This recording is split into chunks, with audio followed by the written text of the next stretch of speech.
Yo, SUC back in the building. Y'all know how we rocking, man. 7 gang, Source Gang over everything. Hey, man, it's a good one. We back with another one. We gonna go through this book, Return of the God Hypothesis. But before we get started, my brother LV didn't drop some new fire that I want to introduce to the world. You know what I'm saying? My brother LV Europa TV, subscribe to his channel, get hip to his sound and his music. Brother's a powerful artist, and he knows that he gets nothing but love over here at the Source Gang. Let's get it. So before we get into this book, you understand, and before we read the book, we are going to read the Fair Use Act, because this is copywritten material, and we will be adding commentary, reviewing it, and using Mr. Meyer's work, Dr. Meyer's work, for scholarship and research and education purposes. All right, so let's get into it. We're about to get started. 7gang. All right, let's start off. Start this thing off right, man.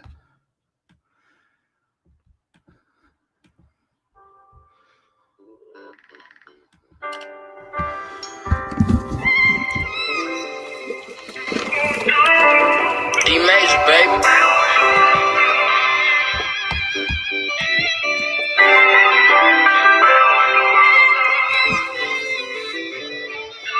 Hey, Carol. Wash the pain away, wash the pain away. Just to see who you are, let me hear all the ladies say.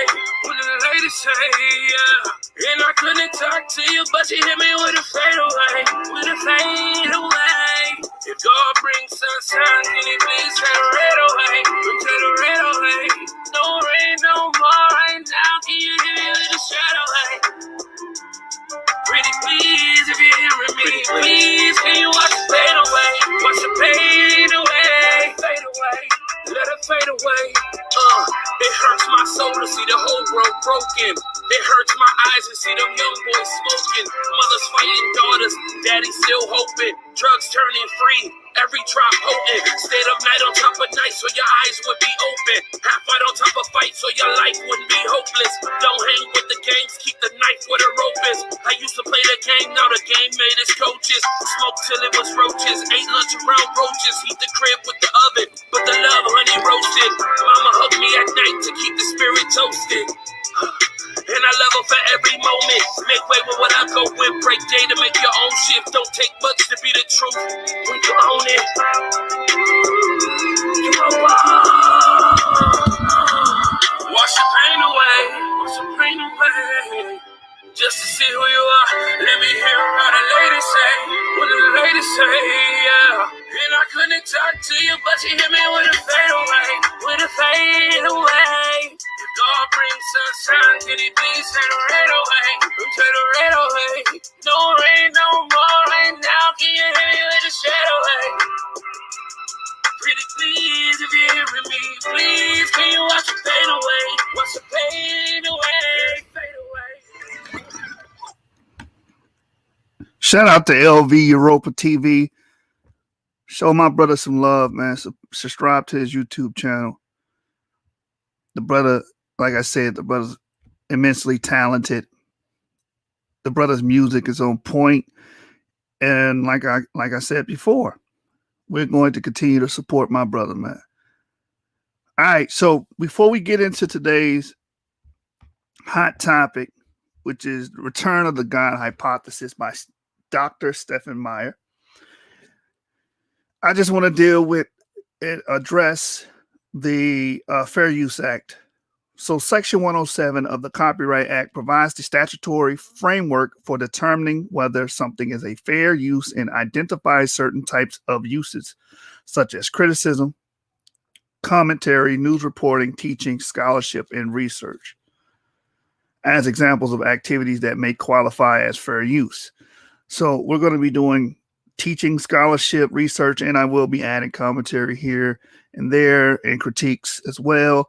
So we're well within our right to review this information and read this information on the channel. All right, so this is the book here. He announced this book a couple years ago, and I pre-ordered my copy. And the minute it released, I could download it on my phone, and I dug right into it. And the book is phenomenal. It came out at the end of March. As far as I got, this book is amazing. We're going to read all the way. We're going to read section 1, get all the way to chapter 3. We're going to read the preface. We're going to read why he wrote this book, the introduction, and all that good stuff. And this is going to be a journey until we complete this book. I admire Stephen Meyer's work. If you ever heard of his other book, and you can see it on top of his new book, the New York Times best-selling author of Darwin's Doubt, which was a bombshell, which was amazing. It didn't read too well. You understand? You have to be an avid reader to actually read that book. I believe he made this book more digestible, if that makes sense, for the commoner and for the layman. You know, if you get my drift. So we're going to get into this book, and we're covered under the Fair Use Act because we will be doing this review, commentary, and reading of this book for scholarship and research purposes. All right, so with that being stated, let's open up his book and get started. You know how we rocking, man. We actually read books over here. We read books over here at the source. Like we pointed out before, a lot of brothers is faking the funk on YouTube. Mentioning books, don't read the books. Just, some guys are professional skimmers. Garfield, you're a professional skimmer.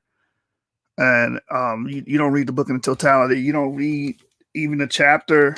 You don't read, and you don't get the total context of what's being stated because you're a professional skimmer. We don't condone that over here at the source. And if you've been rocking with Yahshua, 7 Gang, Genesis 49ers, I don't condone that. We read over here. All right, so this is the beginning of the book cover by Dr. Stephen Meyer. Return of the God Hypothesis. 3 scientific discoveries that reveal the mind behind the universe. Let's get it. All right. And he has his dedication. He says, to my mother, Patricia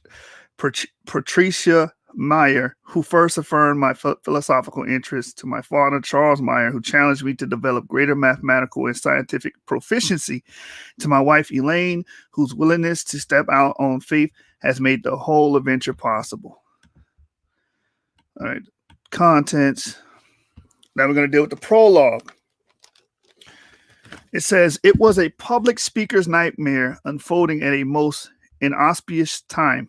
18 minutes into my opening statement in a debate with physicist Lawrence Krauss, America's most prominent scientific atheist, I suddenly found I could no longer read my own PowerPoint slides.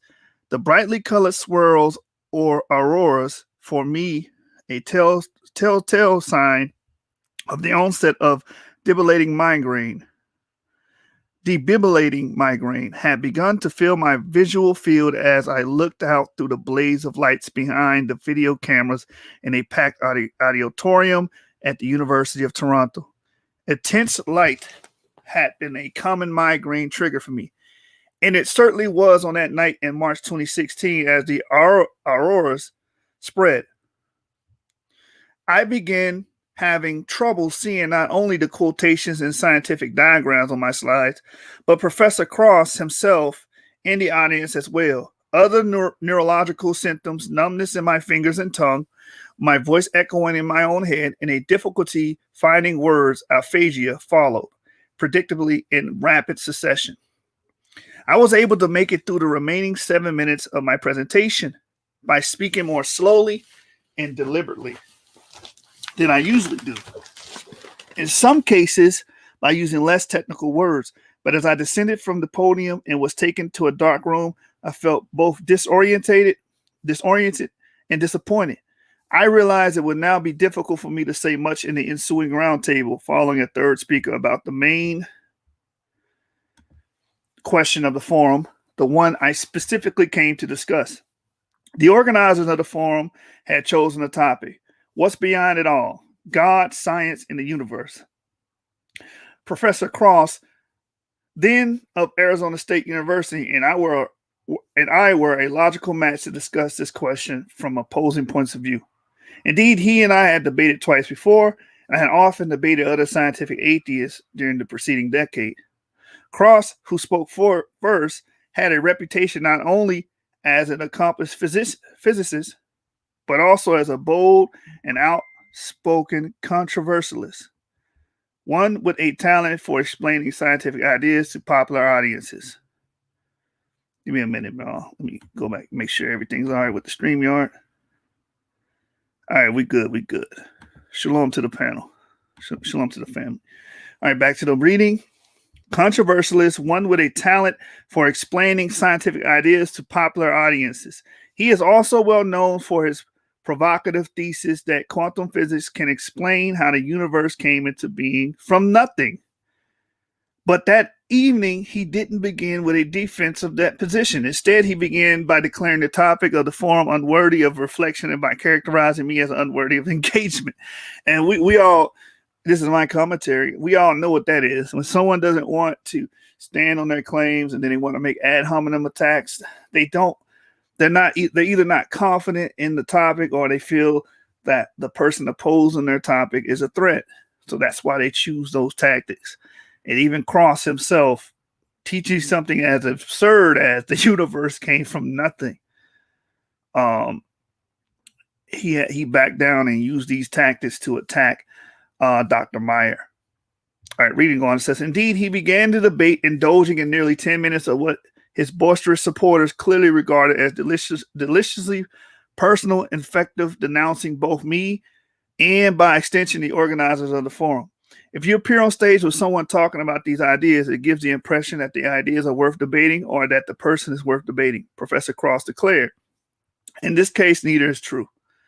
So he disrespected the platform and he disrespected Dr. Meyer, which doesn't prove or substantiate his claim that the universe came from nothing. So, when you guys are watching debates online, when you're watching any material being discussed, and one of the proponents of the material or the opponent of the material is using these tactics, 9 times out of 10 is because they know they're standing on faulty ground. And they can't really defend their stance. So they try to do ad hominems, attack the platform, attack the person instead of the information. Let me read on. When a rival in debate descends to ad hominem argument, I usually find myself surprised at his willingness to waste allotted time. Audiences typically find insults masquerading as arguments unpersuasive.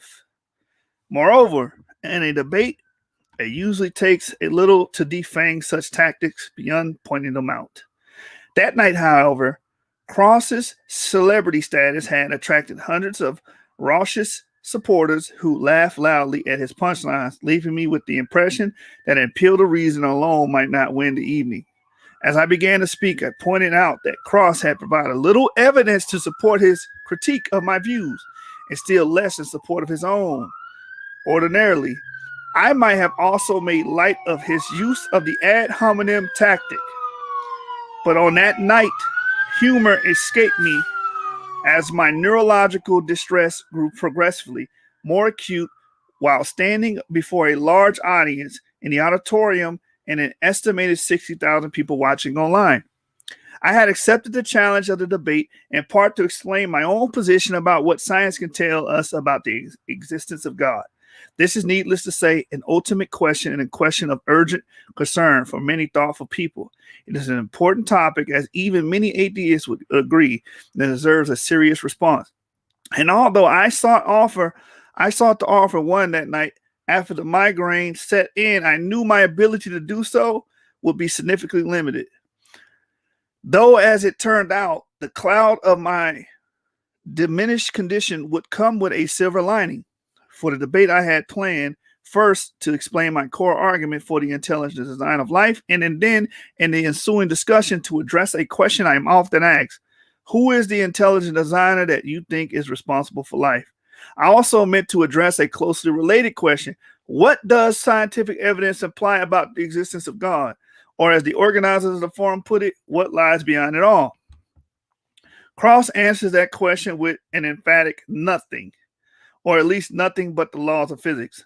Though he denounces philosophy as a vacuous enterprise, he publicly advocates a philosophy that scholars call scientific materialism, an atheistic worldview affirmed by those who claim that science undermines belief in God. And I just want to make a quick note on that. Anyone pushing materialism, that is a philosophy that is not built off empiricism or what we can observe. That's built off a philosophy that everything comes from matter and energy. We don't have any proof of that. It's just philosophy. That's all it is. It's not hard science. It's not empirical science at all. So back to the reading. It says, like other worldviews, scientific materialisms attempt to answer some basic questions about ultimate reality, questions about human nature, morality, and ethics, the basis of human knowledge, and even what happens to human beings at death.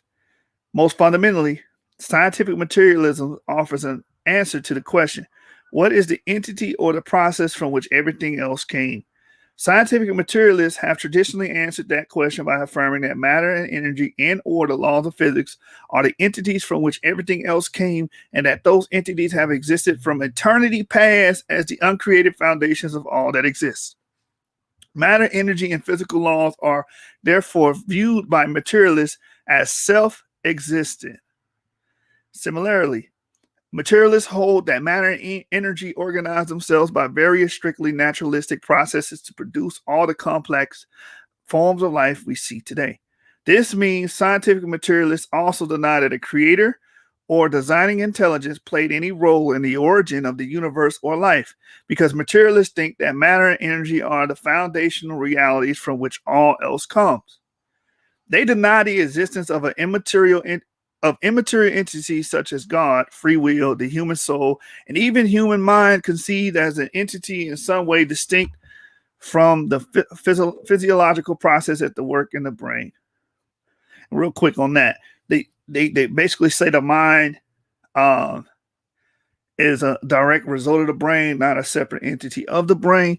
I beg to differ. I am a dualist. I believe that the mind and the physical brain in our head work side by side in tandem. So let's keep reading. It says, materialism is a venerable worldview with a long history going back to ancient Greece. It has had many prominent intellectual proponents, including Democritus, Thomas Hobbes, Charles Darwin, Ernest Haeckel, Bertrand Russell, and Francis Crick. In recent years, powerful voices have popularized scientific materialism. Beginning about 2006, a group of scientists and philosophers known as the New Atheists ignited a worldwide publishing sensation. A series of best-selling books led by Richard Dawkins, The God Delusion, argue that science properly understood undermines belief in God. Other books by Victor Stenger, Sam Harris, Christopher Hitchens, Daniel Dennett, Stephen Hawking, and Cross himself follow suit.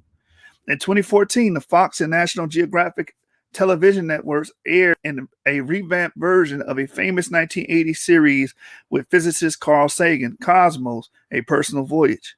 The new series, Cosmos, A Space-Time Odyssey, hosted by astrophysicist Neil deGrasse Tyson, began by replaying the audio of Sagan's memorable materialistic creed from the original series.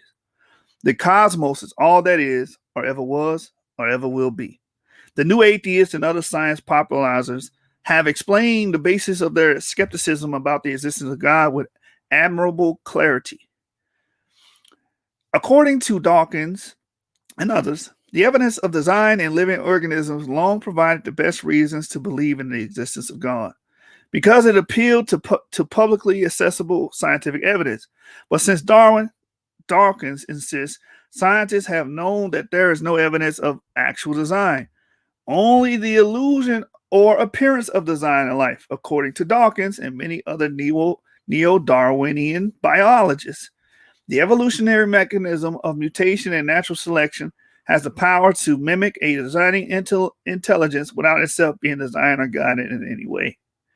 And since random mutation and natural selection, what Dawkins calls the blind watchmaker, mechanism can explain away all appearances of design in life, it follows that belief in a designing intelligence at work in the history of life is completely unnecessary. Although Dawkins allows that it is still possible that a deity might exist, he insists there is absolutely no evidence for the existence of such being, rendering belief in God effectively delusional. Popular TV figure Bill Nye the Science Guy has echoed the perspective. In his book, Undeniable Evolution and the Science of Creation, he says, perhaps there is intelligence in charge of the universe, but Darwin's theory shows no sign of it and has no need of it. Consequently, as Dawkins concluded in an earlier work, Darwin made it possible to be an intellectually fulfilled atheist. Another new atheist, philosopher Daniel Dennett, gives an evolutionary account of the origin of religious belief in his book, Breaking the Spell, one that ultimately attributes belief in God to a cognitive impulse programmed to us by the evolutionary process rather than a rational or evidentially based system of belief. Thus, for those who know this, Darwinism functions as a universal asset, eating away at any basis for religious belief in traditional religious-based morality. Other new atheists, including Lawrence Krauss, say that physics renders belief in God unnecessary. Krauss contends that the laws of quantum physics explain how the universe came into existence from literally nothing. Consequently, he argues it is completely unnecessary, even irrational, to invoke a creator to explain the origin of the universe. Stephen Hawking, formerly of the University of Cambridge and until his death in 2018, the world's best-known scientist, made a similar argument in his book, The Grand Design, co-authored with Leonard Milanow. He argues that because there is a law such as gravity, the universe can and will create itself from nothing. Spontaneous creation is the reason there is something rather than nothing. While the universe exists, while we exist, thus for Hawking, it is not necessary to invoke God to light the blue touch paper and set the universe going. The late Victor Stenger made similar arguments in his poignantly titled book, God, the Failed Hypothesis. All this high-profile science-based skepticism about God has percolated into the popular consciousness. Recent polling data indicate that in North America and Europe, the perceived message of science has played an outside role in the loss of belief in God. In one poll, more than 2/3 of self-described atheists and 1/3 of self-described agnostics affirm that the findings of science make the existence of God less probable. According to the same survey, the two most influential scientific ideas that have affected people's loss of faith are unguided chemical evolution of the origin of life and unguided biological evolution of the development of life. According to these surveys, these two ideas have led more people to reject faith in God than it has suffering from disease or death. Other polls have shown a dramatic rise in the group of pollsters calling the nones religiously unaffiliated, agnostic, or atheistic respondents among college and post-college young people in the 18 to 33 age range. The rapid growth of this group occurred precisely during the recent decade in which the new atheists have gained prominence.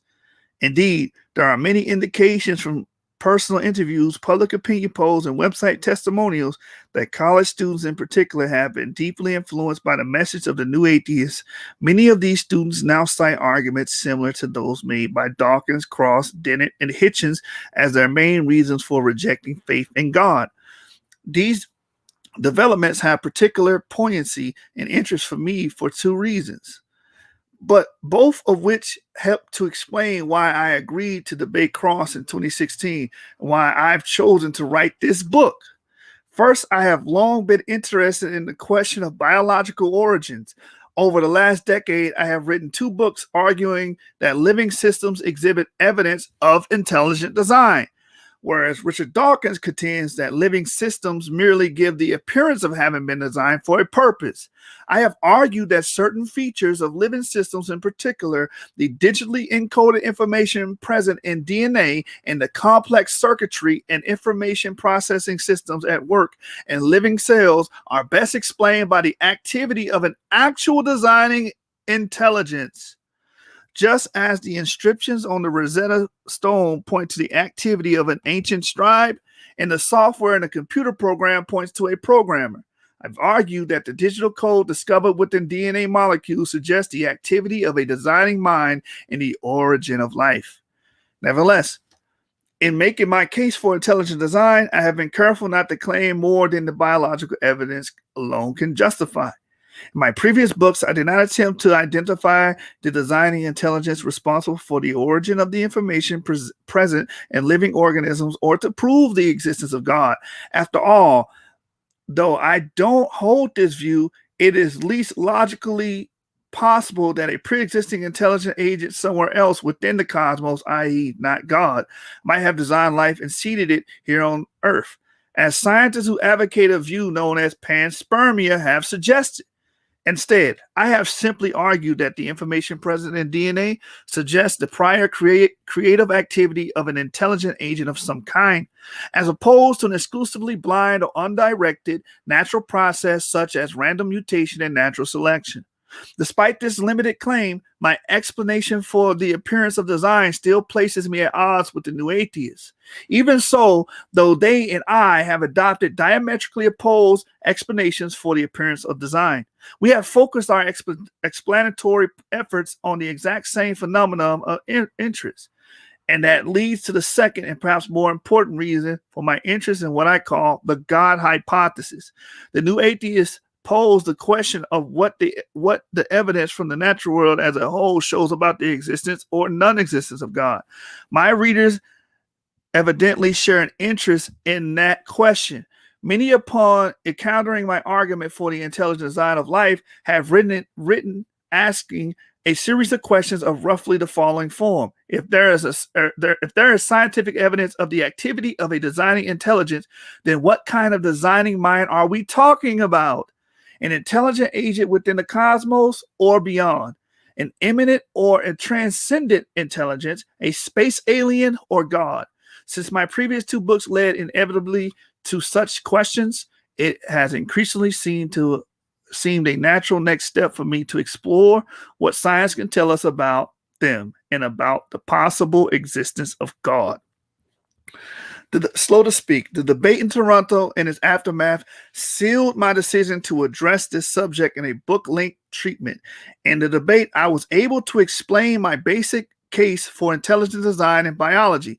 Nevertheless, my migraine, adult state made it difficult for me to say much about larger questions of what science could tell us about God, as I hope to do in an ensuing discussion. Nevertheless, one advantage of not being able to speak well or only being able to speak slowly and deliberately is that it forces you to say the most important things and to do so succinctly. I have a friend with Tourette syndrome who stutters and sometimes finds it difficult to work his way into fast-moving conversations. As a result, he often blurts out incredibly pithy insights that distill the essence of a topic in a few words, sometimes to the amazement of friends. Something similar happened for me that night. During the last 5 or 10 minutes of the debate, as my symptoms started to dissipate, but only just the moderator asked us to summarize our perspective on what science could tell us about what lies behind it all. I found myself briefly describing 3 key scientific discoveries that I thought jointly supported theistic belief, what I call the return of God hypothesis. Evidence from cosmology suggesting that the material universe had a beginning. Evidence from physics showing that from the beginning, the universe has been finely tuned to allow for the possibility of life.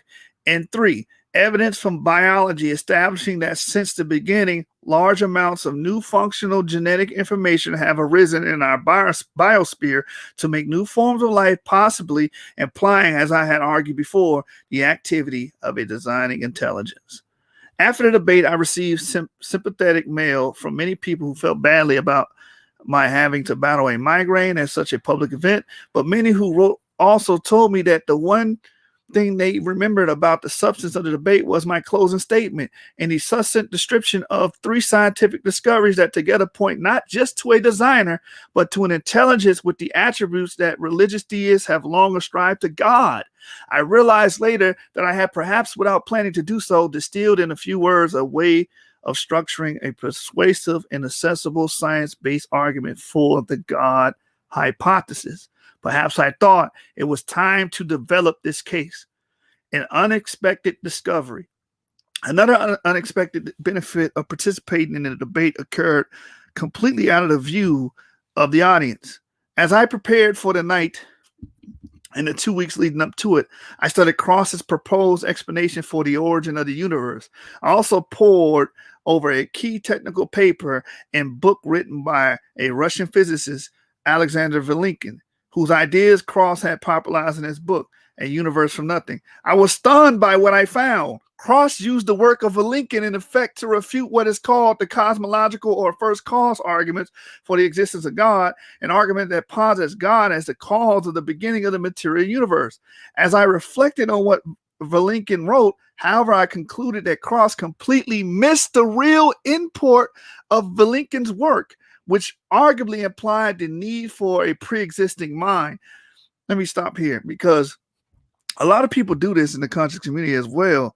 They will go to a book presupposing that this book or this information is actually killing the idea that's opposing theirs, or the God idea, or the Jewish idea, whatever ideology that we are supporting and claiming. Then we'll go back and read that source and read that book and be like, actually, this book is helping our cause. Actually, this book is giving us evidence for our foundation, our hypothesis, and our models. You understand? Shout out to Plumantis. Yeah, hit that like button, subscribe to the YouTube channel, support the source, man. Hitting that like button is free 99. It don't cost you a thing. All right, so let's get back into the reading. So he experienced that. He heard what Cross said about Vilenkin. He went and read the technical paper in the book, and he was like, okay, Cross, you missed the entire point. Vilenkin's work actually points to the need of a pre-existing mind. All right, let's keep reading. It says, over the preceding few years, I had noticed a similar pattern in the writings of other scientific materialists as they responded to arguments for intelligent design in both physics and biology. As I show in later chapters of this book, the allegedly strongest counter-arguments against the theory of intelligent design often inadvertently seem to strengthen rather than weaken the case for design. For example, attempts to explain the origins of what's called the fine-tuning of the universe by invoking a multiverse inevitably requires invoking prior unexplained fine-tuning. Attempts to explain the origin of the information necessary to produce new forms of life invariably either required prior unexplained information or involve simulations that required the intelligent guidance of a programmer, biochemist, or engineer as a condition of their success. Thus, common responses to the argument for intelligent design in physics and biology typically beg the question as to the origin of prior indicators of design and consequently strengthen those arguments. So let me add a commentary here, because that right there was just a gold mine of information. When people try to, argue for the multiverse, it's like, well, how do we explain how our universe is so orderly, how our universe has laws, and how our universe is not chaotic, where stars are slamming into each other? How is our universe able to create what we call Goldilocks zones, where it's not too hot and it's not too cold? The oceans are not frozen over, that we're able to have liquid water, and the earth to be creating an earth where it's habitable and we can live and breathe. How do you have that? How do you have all these things? And they say, well, there's a multiverse where the universes kept creating universes until it finally got it right. But then, okay, that begs the question, who fine-tuned those universes? Who created those universes? So it goes back to the need of an agent every time. Every argument, you still need an agent. You need some type of intelligent agent. It calls for agency. It calls for something to put things into order.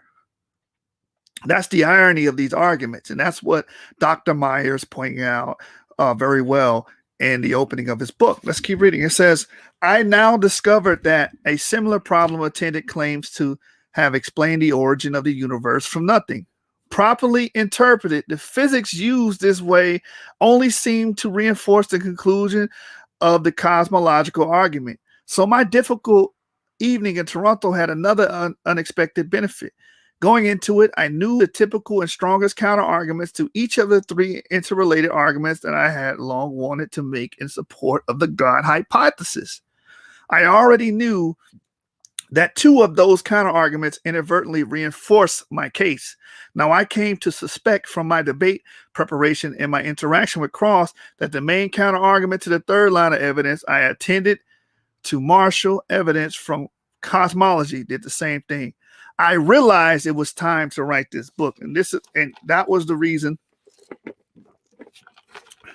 his debate, his encounter with Cross in 2016 sparked his interest in writing this book, and we're going to dive into it. Let's go. Part 1, the rise and fall of theistic science.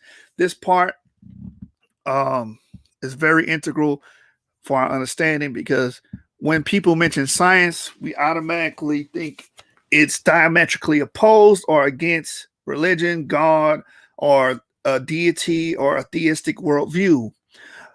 But if you actually know where science came from, or modern science came from, it came from a theistic worldview. A worldview that required a God, an all-knowing being. You understand? This goes into the column argument about if the universe exists, it needs a beginning, and if it has a beginning, it needs an agent. That comes from the Moors in the medieval times. So modern science arose from the theistic worldview, and that's what this part of the book explains, going from a theistic worldview to an atheistic worldview, and how science arose, modern science arose from monotheism. Let's get it. Part 1, the Judeo-Christian origins of modern science. I live and work in Seattle, where a few years ago, a prominent professor of evolutionary psychology, David Barash of the University of Washington, authored a startling New York Times opt. He told us of the talk he gives each year to his students, flatly informing them that science has rendered belief in God implausible. Or he explained, as evolutionary science has progressed, the available space for religious belief has narrowed. It has demolished two previously potent pillars of religious faith and undermined belief in an omnipotent and omnibenevolent God. Barash follows in a long tradition. Since the late 19th century, powerful voices in Western culture, philosophers, scientists, historians, artists, songwriters, and science popularizers have attested to the death of God. By this, they, of course, do not mean that God once existed and now has passed away, but instead that any credible basis for belief in such a being has long since evaporated. Those who tout the loss of a rational foundation for belief in God often cite the advance of modern science in the picture of reality it paints as the chief reason for the demise. The idea that science has buried God is pervasive in the media, in educational settings, and in our culture broadly. For example, Richard Dawkins has claimed that the scientific picture of the universe, and particularly evolutionary accounts of the origin and development of life on Earth, supports an atheistic or materialistic worldview. As he puts it, the universe we observe has precisely the properties we should expect if there is at bottom no design, no purpose, no evil, no good, nothing but blind, pitiless indifference. Cross. This book shows that reports of God's decease have been grossly exaggerated. To appropriate a quote from Mark Twain, instead, the truth is just the opposite of what Dawkins, Barash, and numerous other popular spokespersons for science have insisted. The properties of the universe and of life, specifically as they pertain to understand their origins, are just what we should expect if a transcendent and purposive intelligence has acted in the history of life in the cosmos. Such an intelligence coincides with the human beings have called God. And so I call this story of the reversal, the return of the God hypothesis. 3 big questions. My own interest in what scientific discoveries show about the possible existence of God germinated over 30 years ago when I attended an unusual conference. At the time, I was working as a geophysicist doing seismic digital signal processing from an oil company in Dallas, Texas. In February 1985, I learned of a Harvard historian of science and astrophysicist, Owen Gingerich, who was coming to town to talk about the unexpected convergence between modern cosmology and the biblical account of creation, as well as the theistic implications of the Big Bang Theory. I attended the talk on a Friday evening and found Gingerich had come to Dallas mainly to speak to a much larger conference the next day featuring leading theistic and atheistic scientists. They would be discussing 3 big questions at the intersection of science and philosophy: the origin of the universe, the origin of life, and the origin and nature of human consciousness. Fascinated, I attended the Saturday conference at the Dallas Hilton. The organizers had assembled a world-class lineup of scientists and philosophers presenting 2 great but divergent systems of thought. I was not surprised to hear outspoken atheists or scientific materialists explaining why they doubted the existence of God. What shocked me was the persuasive talks of leading scientists who thought that recent discoveries in their own fields had decidedly theistic implications. On the first panel, not only Professor Gingerich, but also the famed astronomer Alan Sandage of Caltech explained how advances in astronomy and cosmology established that the material universe had a definite beginning in time and space, suggesting a cause beyond the physical or material universe. Gingerich and Sandage also discussed discoveries in physics showing how the universe had been finely tuned from the beginning of time and its physical parameters and initial arrangements of matter to allow for the existence of complex life. This suggested to them some prior intelligence responsible for the fine-tuning. Let me stop here real quick and add some commentary. So don't let anybody, with this being known about Gingerich and Alan Sandage from Caltech, this is proof that all scientists don't have that materialistic worldview that we are nothing but matter and energy. We don't have anything before that. We that's all we come from. There is no God. There is no theistic implication. That's BS. We are clearly seeing that scientists support theistic implications and a theistic origin of the universe. So when a lot of people say, well, if you're going against materialism or naturalism, then you're going against science. No, you're going against a worldview, which is a philosophy. You're not going against science. Science is a conceptual tool that we use to understand nature. It doesn't have a position. It doesn't have a worldview. It's a tool. So I have to make that noted, because a lot of people will use that as a defense mechanism to defend silly notions such as the universe coming from nothing. Oh, well, you're not dealing with science. No, you're dealing with philosophy, sir. All right, let's continue with the book. It says, neither wanted to claim that these discoveries prove the existence of God. They caution that science cannot prove anything with absolute certainty, but argue, however, that the discoveries seem to fit much better with a theistic perspective than a materialistic one. Professor Sandage caused a stir at the conference just by sitting down on the theistic side of the panel. It turns out that he had been a lifelong agnostic and scientific materialist and had only recently embraced faith in God. And he had done so in part because of scientific evidence, not in spite of it. So what turned Professor Sandage over to believe in a theistic origin of the universe? Scientific evidence did that. So don't let nobody tell you that you can't be a scientist and have a theistic worldview, or you can't be a scientist or deal with science and believe in God. That's false. That's a false dichotomy. That is not true. And as we're going to unveil in this chapter, later on in this chapter, modern science came from the mind of theists, people that believed in God. Let's keep going. It says the panel on the origin of the first life featured another similarly dramatic revelation. One of the leading origin of life researchers in attendance, biophysics Dan Kenyon, announced that he had repudiated his own cutting-edge evolutionary theories of life's origin. Kenyon's theory, developed in a best-selling advanced textbook titled Biochemical Predestination, articulated what was then arguably the most plausible evolutionary account of how a living cell might have self-organized from simpler chemicals in a prebiotic soup. And here's a picture of the brother, Dan Kenyon, the biophysics. Now, he repudiated his earlier work. Watch this. But as Kenyon explained at the conference, he had come to doubt his own theory.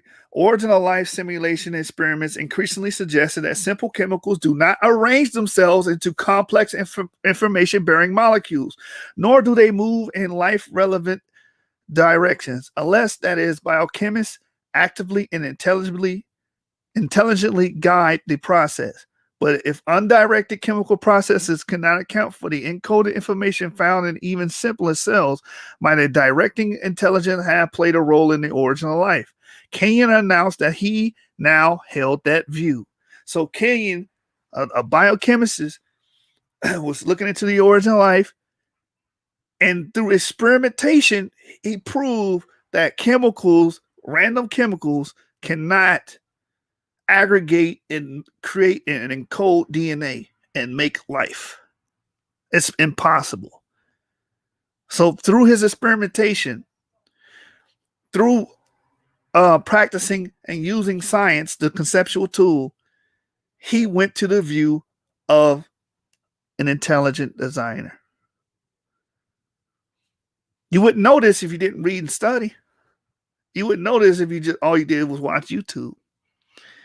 So let's keep reading. It says, after the conference, I met one of Kenyon's colleagues and on the Origin of Life panel, a chemist named Charles Thaxton. Thaxton, like Kenyon, thought that information present in DNA pointed to the past activity of a designing intelligence to an intelligent cause, as he puts it. As I talked more to him over the ensuing days and months, I became more intrigued with the question of the origin of life and whether a scientific case could be made for intelligent design based on the discovery of the digitally encoded information in DNA. I decided to focus my own energies on assessing the possibility, eventually completing my PhD thesis at the University of Cambridge on the subject of origin of life biology. Much later in 2009, I published Signature in the Cell. In that book, I made a case for intelligent design based upon the information stored in DNA, though, again, without attempting to identify the designing intelligence responsible for life. Even so, through those years, I remained intrigued by the possibility that the evidence from cosmology and physics taken together with that of biology might provide the basis for a persuasive reformulation of a God hypothesis. To say that the God hypothesis has returned implies that scientists must have previously rejected it, and that at some still earlier time, a theistic perspective reigned, either as an inspiration for doing science, an explanation for specific scientific discoveries, or both. Yet few science popularizers today present the history of science and its relationship to religious belief this way. Instead, they not only assert that science and theistic belief currently conflict, but they also say that science and religion have nearly always been at war. They describe the historical relationship between science and religion as one characterized by conflicting claims about reality and competing ways of knowing. This chapter challenges the new atheist favored narrative about the historical relationship between science and theistic belief. It does so by showing how Judeo-Christian ideas contributed crucially to the rise of modern science. Let me read that again. It does so by showing how Judeo-Christian ideas contributed crucially to the rise of modern science. I bet you kids ain't learning that. I bet you your bottom dollar, your children are not learning that in public school, that science arose from the minds of theists. the minds of people that hold Judeo-Christian ideals. They're not telling you that. They're not teaching your children that. Let's keep reading. The history of science according to the New Atheists. The standard story advanced by New Atheists and more mainstream figures alike asserts that science and religious belief have generally stood in direct opposition. Consider, for example, the revised 13-part Cosmos series that aired in 2014. In the series, Neil deGrasse Tyson, a scientific materialist who dislikes the label atheist, attributes a loss of belief in God during the 17th century to the triumph of Newtonian physics. In the third episode, Tyson gives a detailed account of the collaboration between astronomer Edmund Halley and Isaac Newton. He recounts how this collaboration led to the publication of Newton's masterpiece, The Principia, in which Newton developed his mathematically precise theory of gravity. Tyson claims that the applicability of Newton's theory of gravity to the motions of the planetary bodies undermined the need for a master clockmaster to explain the precisions and the beauty of the solar system. Though Tyson acknowledged that Isaac Newton personally believed in God, calling him a God-loving man, he assured his viewers that Newton's religious beliefs did nothing to advance his scientific endeavors. Instead, he insisted that Newton's religious studies never led anywhere, and Newton's appeal to God represented the closing of a door. It didn't lead to other questions. Thus, according to Tyson, Newton's science liberated people from the belief in God, even as his belief in God impeded his own scientific progress. Tyson's message was clear. To do good science, scientists must throw off the shackles of religion, and the advance of science has allowed people in Western culture to do just that. Now, let me pause there for a minute. I'm a fan of Neil deGrasse Tyson. I like his podcast with the brother from New York. His name escapes me, but they have a podcast on YouTube. But this has to be one of the most contradicting statements he's made. And it's clear that he misrepresented Isaac Newton, saying it impeded. Actually, his belief in God, if anything, acted as a catalyst to his discoveries. But Stephen Meyer does a great job on unveiling that in this book. So we're going to keep reading. It says the warfare or conflict model. This perception of a perpetual and unavoidable conflict between science and faith arose relatively recently. During my first year of the study at Cambridge, Professor Colin Russell, then the president of the British Society for the History of Science and a distinguished professor in the history of science at another British university, the Open University, gave a well-attended talk about the so-called warfare thesis. Professor Russell explained that the perception of a deep inherent conflict between science and faith is a product of the late 19th century historical revisionism. Two such works help give rise to this understanding. They are John William Draper's History of the Conflict Between Religion and Science, 1874, and Andrew Dixon White's A History of the Warfare of Science with Theology in Christendom, 1896. These books appeared in the immediate aftermath of the publication of Darwin's On the Origin of the Species in 1859. They fostered the impression that religious critics of Darwinism threatened to rekindle the Inquisition. As historian Edward Lawson has put it, Draper regarded organized religion as a direct and existential threat to advancement of science. As he argued, Christianity and science are recognized by their respective adherents as being absolutely incompatible. They cannot exist together. One must yield to the other. Mankind must make its choice. It cannot have both. Another historian of science, Jeffrey B. Russell, observes that White's book was of immense importance because it explicitly declared that science and religion were at war. It fixed in the educated mind the idea that science stood for freedom and progress against the superstition and repression of religion. In his Pulitzer's Prize winning history of the Scopes trial, Summer for the Gods, Edward Larson notes that in the decades following the publication of The Origin of Species, this warfare model of science and religion became ingrained into the received wisdom of many secular Americans. In his talk at the Cambridge in his later writing, Colin Russell lamented how this model of relationship between science and religion became deeply embedded in the culture of the West and has proven extremely hard to dislodge. He has noted that the Draper-White thesis has been routinely employed in popular science writing by the media in a few older histories of science. Indeed, So the new atheists claim to advance the new perspective. Their view of the relationship between science and faith merely echoes this late 19th century historiography. Now, real quick commentary. It said revisionism because this came later. Modern science arose between the 16th and 17th century.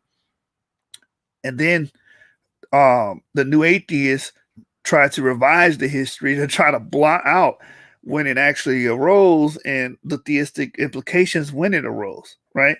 So let's keep reading. It says a different understanding. In truth, a chorus of 20th and 21st century historians, philosophers, and sociologists of science tell a significantly different story.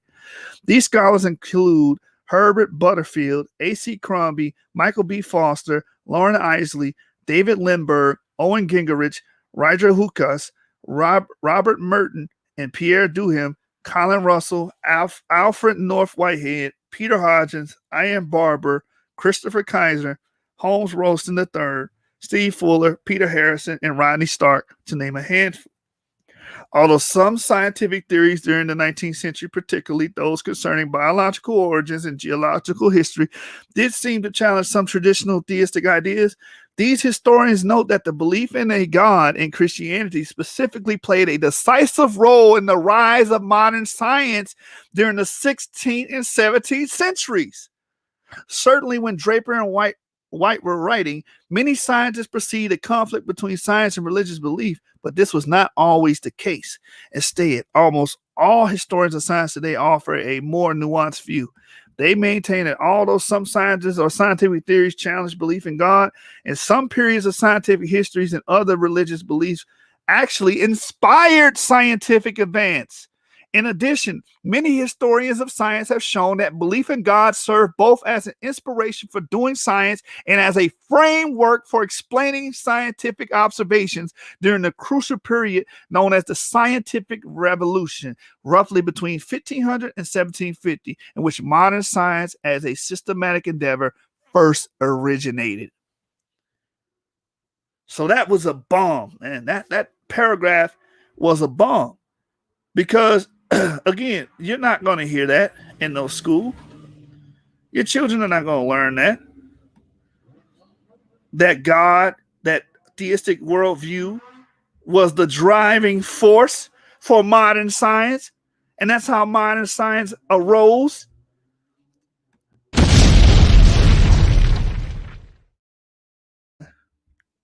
We the source here. We deal with the source material. Let's get back into it. So modern science as a systematic endeavor first originated from this theistic worldview. And God was the driving force behind it. The belief in God was. Let's keep going. The rise of theistic science. When I was a college professor, I used to teach a large core Western civilization class on the history of science and technology.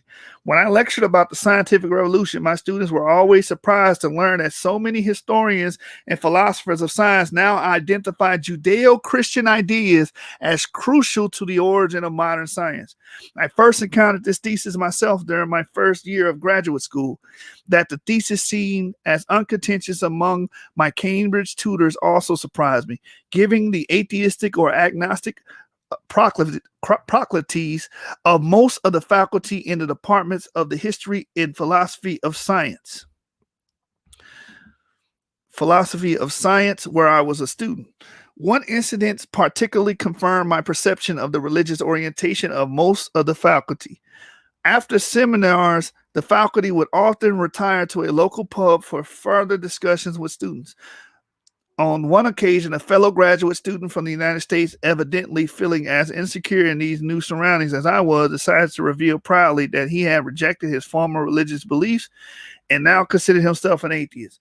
This attempt to curry favor with the faculty members met with an unexpectedly dismissive response. One of the younger, hipper British lecturers in our department replied by saying, "Well, of course you're an atheist, but what else are you that makes you interesting?" I resolved at the point not to make a show of my own metaphysical opinions, as I doubted that they would have been even as well received as those of my classmates.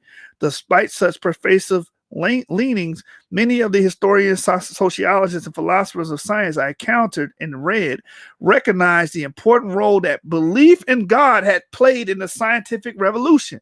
They did so in part because it has helped answer what might be called why then question, the X factor, a transposition of thinking. The Cambridge University chemist and historian of science Joseph Needham first posed the why then question in his research on scientific revolution. Needham observed that the material necessities for conducting science existed in many well-developed cultures. The Egyptians erected great pyramids, palaces, and funerary monuments. The Chinese invented the compass, block printing, and gunpowder. The Romans built great roads, aqueducts, and the Greeks had great philosophers and some whom study nature extensively. Yet none of these cultures developed the systematic methods for investigating nature that arose in Western Europe between about 1500 and 1750. Sophisticated material cultures, the late Oxford physicist and historian of science Peter E. Hodges made a similar observation. Many civilizations had a sophisticated material cultures, or what Hodges called the material requirements for the growth of science, as Hodges explained. If we think about what is needed for viable birth of science, we see first of all that it needs fairly well-developed society so that some of its members can spend most of their time just thinking about the world without the constant preoccupation of finding the next meal. It needs some simple technology so that the apparatus required for experiments can be constructed. There must be also a system of writing so that the results can be recorded and sent to other scientists, and a mathematical notation for the numerical results of measurements. These may be called the material necessities of science. Since many cultures had these necessities, Needham and Hodges wondered why modern science arose so dramatically in Europe during a fairly narrow window of time, and why these other cultures did not develop anything like Western science with its formal methods of study of the nature. Why did human beings begin to unlock nature's secrets in such a revolutionary, systematic way in Western Europe during the 16th, 17th centuries? Needham, Hodges, and many other historians, such as Herbert Butterfield and Ian Barber, identify the missing X factor in the realm of ideas. They point to Judeo-Christian ideas prevalent in Europe before the 16th and 17th centuries.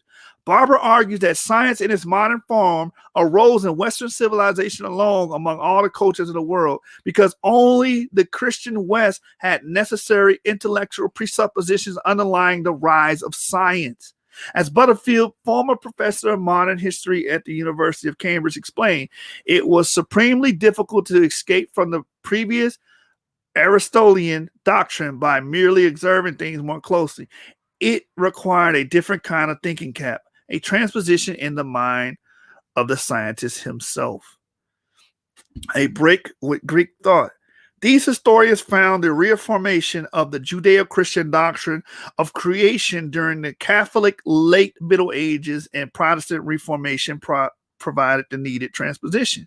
That was the changes that led to the break with the Greek thinking that had previously limited the advances of science. The needs for such break puzzled me when I first learned of it. The Greeks are heroes in the Western intellectual tradition.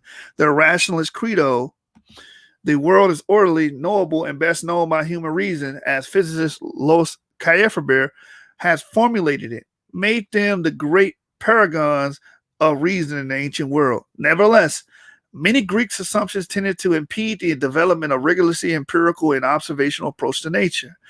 Though Greek, Jewish, and Christian philosophers all agreed about the rationality of nature, some Greek ideas induced a sterile armchair philosophizing unconstrained by actual observation.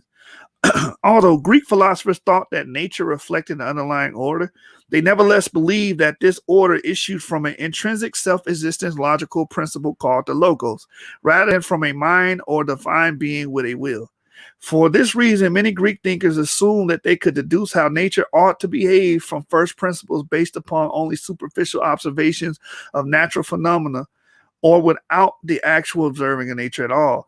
In astronomy, for example, Aristotle, 4th century BCE, and Ptolemy, 2nd century CE, both assume that planets must move in circular orbits. Why? Because according to Greek cosmology, The planets moved in a quintessential rim of crystalline spheres, a heavenly rim in which only perfection was possible. Since they deduced the most perfect form of motion was circular, the planets must move in circular orbits. What could be more logical? As a historian of science, Roger Hukias explained, when medieval Aristotelians said things happen according to nature, this meant that they followed a pattern and seemed rational to the human mind, one which had been discovered by Aristotle. The overestimation of pure reason and reliance upon logical necessity manifested itself in other ways. After the rediscovery of Aristotle's work in the West in the 11th century, Christian theologians were eager to synthesize their theological beliefs with the best classical learning. They often adopted Greek assumptions about what nature must look like, invoking consideration of logical necessity and often Aristotle's authority. Some medieval theologians and philosophers asserted that the universe must be eternal, that God could not create new species, that God could not have made more than one planetary system, that God could not make an empty space, that God could not give planets non-circular orbits, and many other such propositions. So we can clearly see before we read on how the Aristotelian method really stymied the advancements of science, because we know all of those last statements are not true. So let's keep reading. It says, contingency of nature. For science to advance, natural philosophers, or scientists as we refer to them today, needed to develop a more empirical evidence-based approach. This began to occur well before the scientific revolution because of a shift of thinking about the source of the order in the physical world.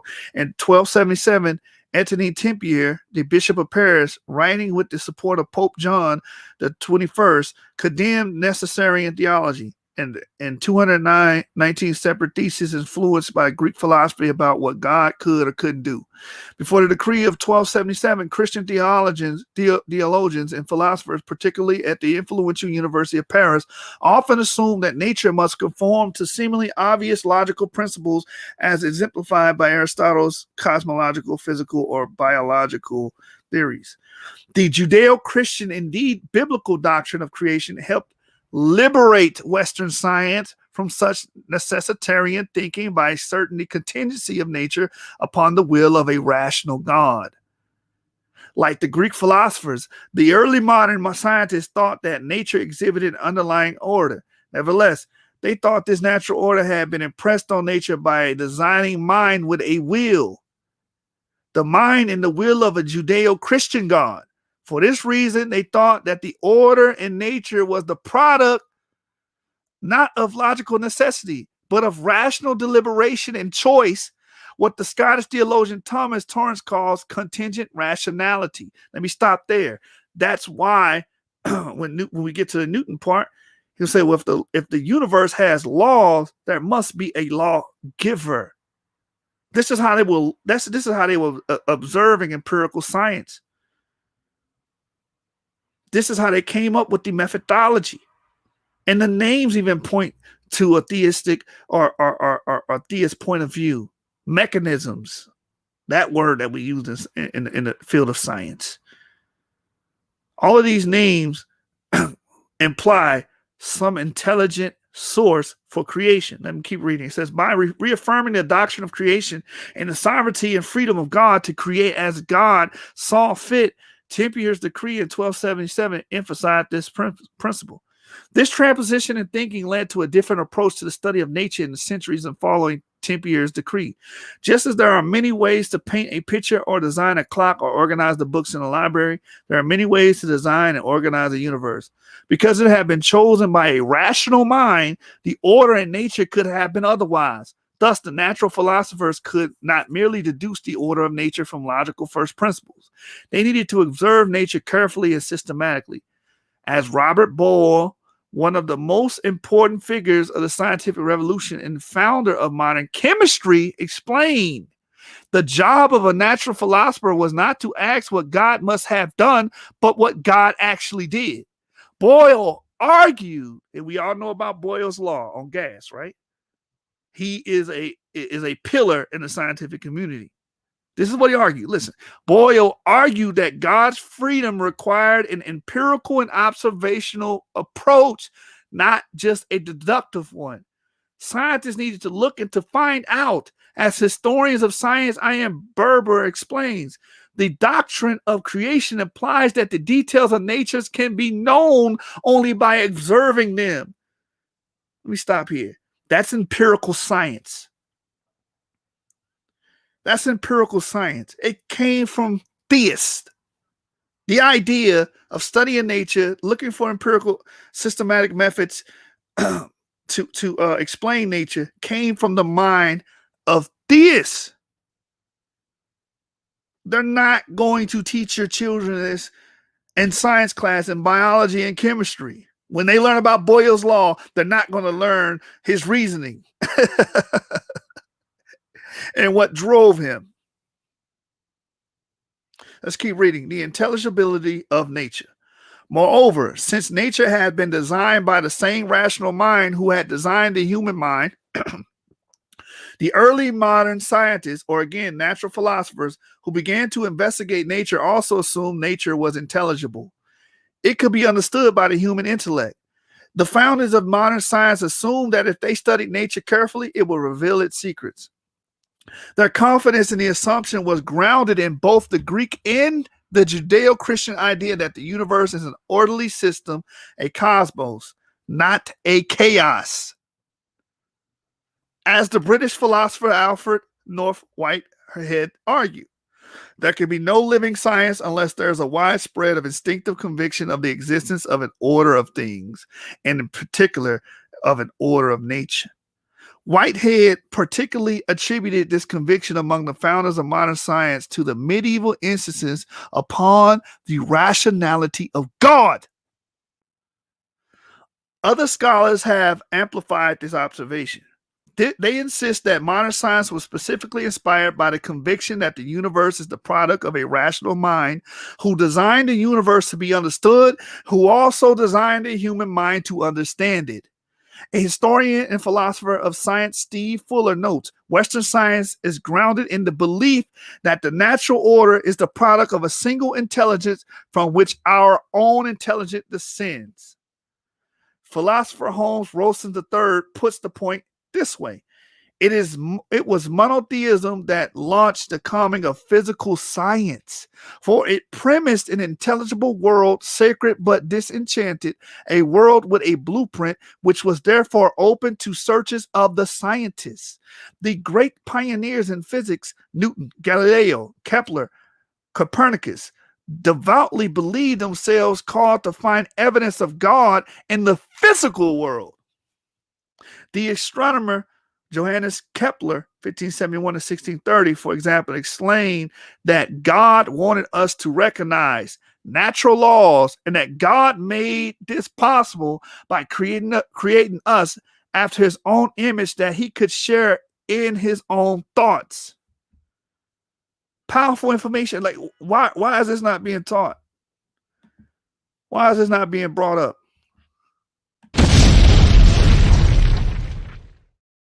This whole book is a bomb. Let's go. Let's get back to it.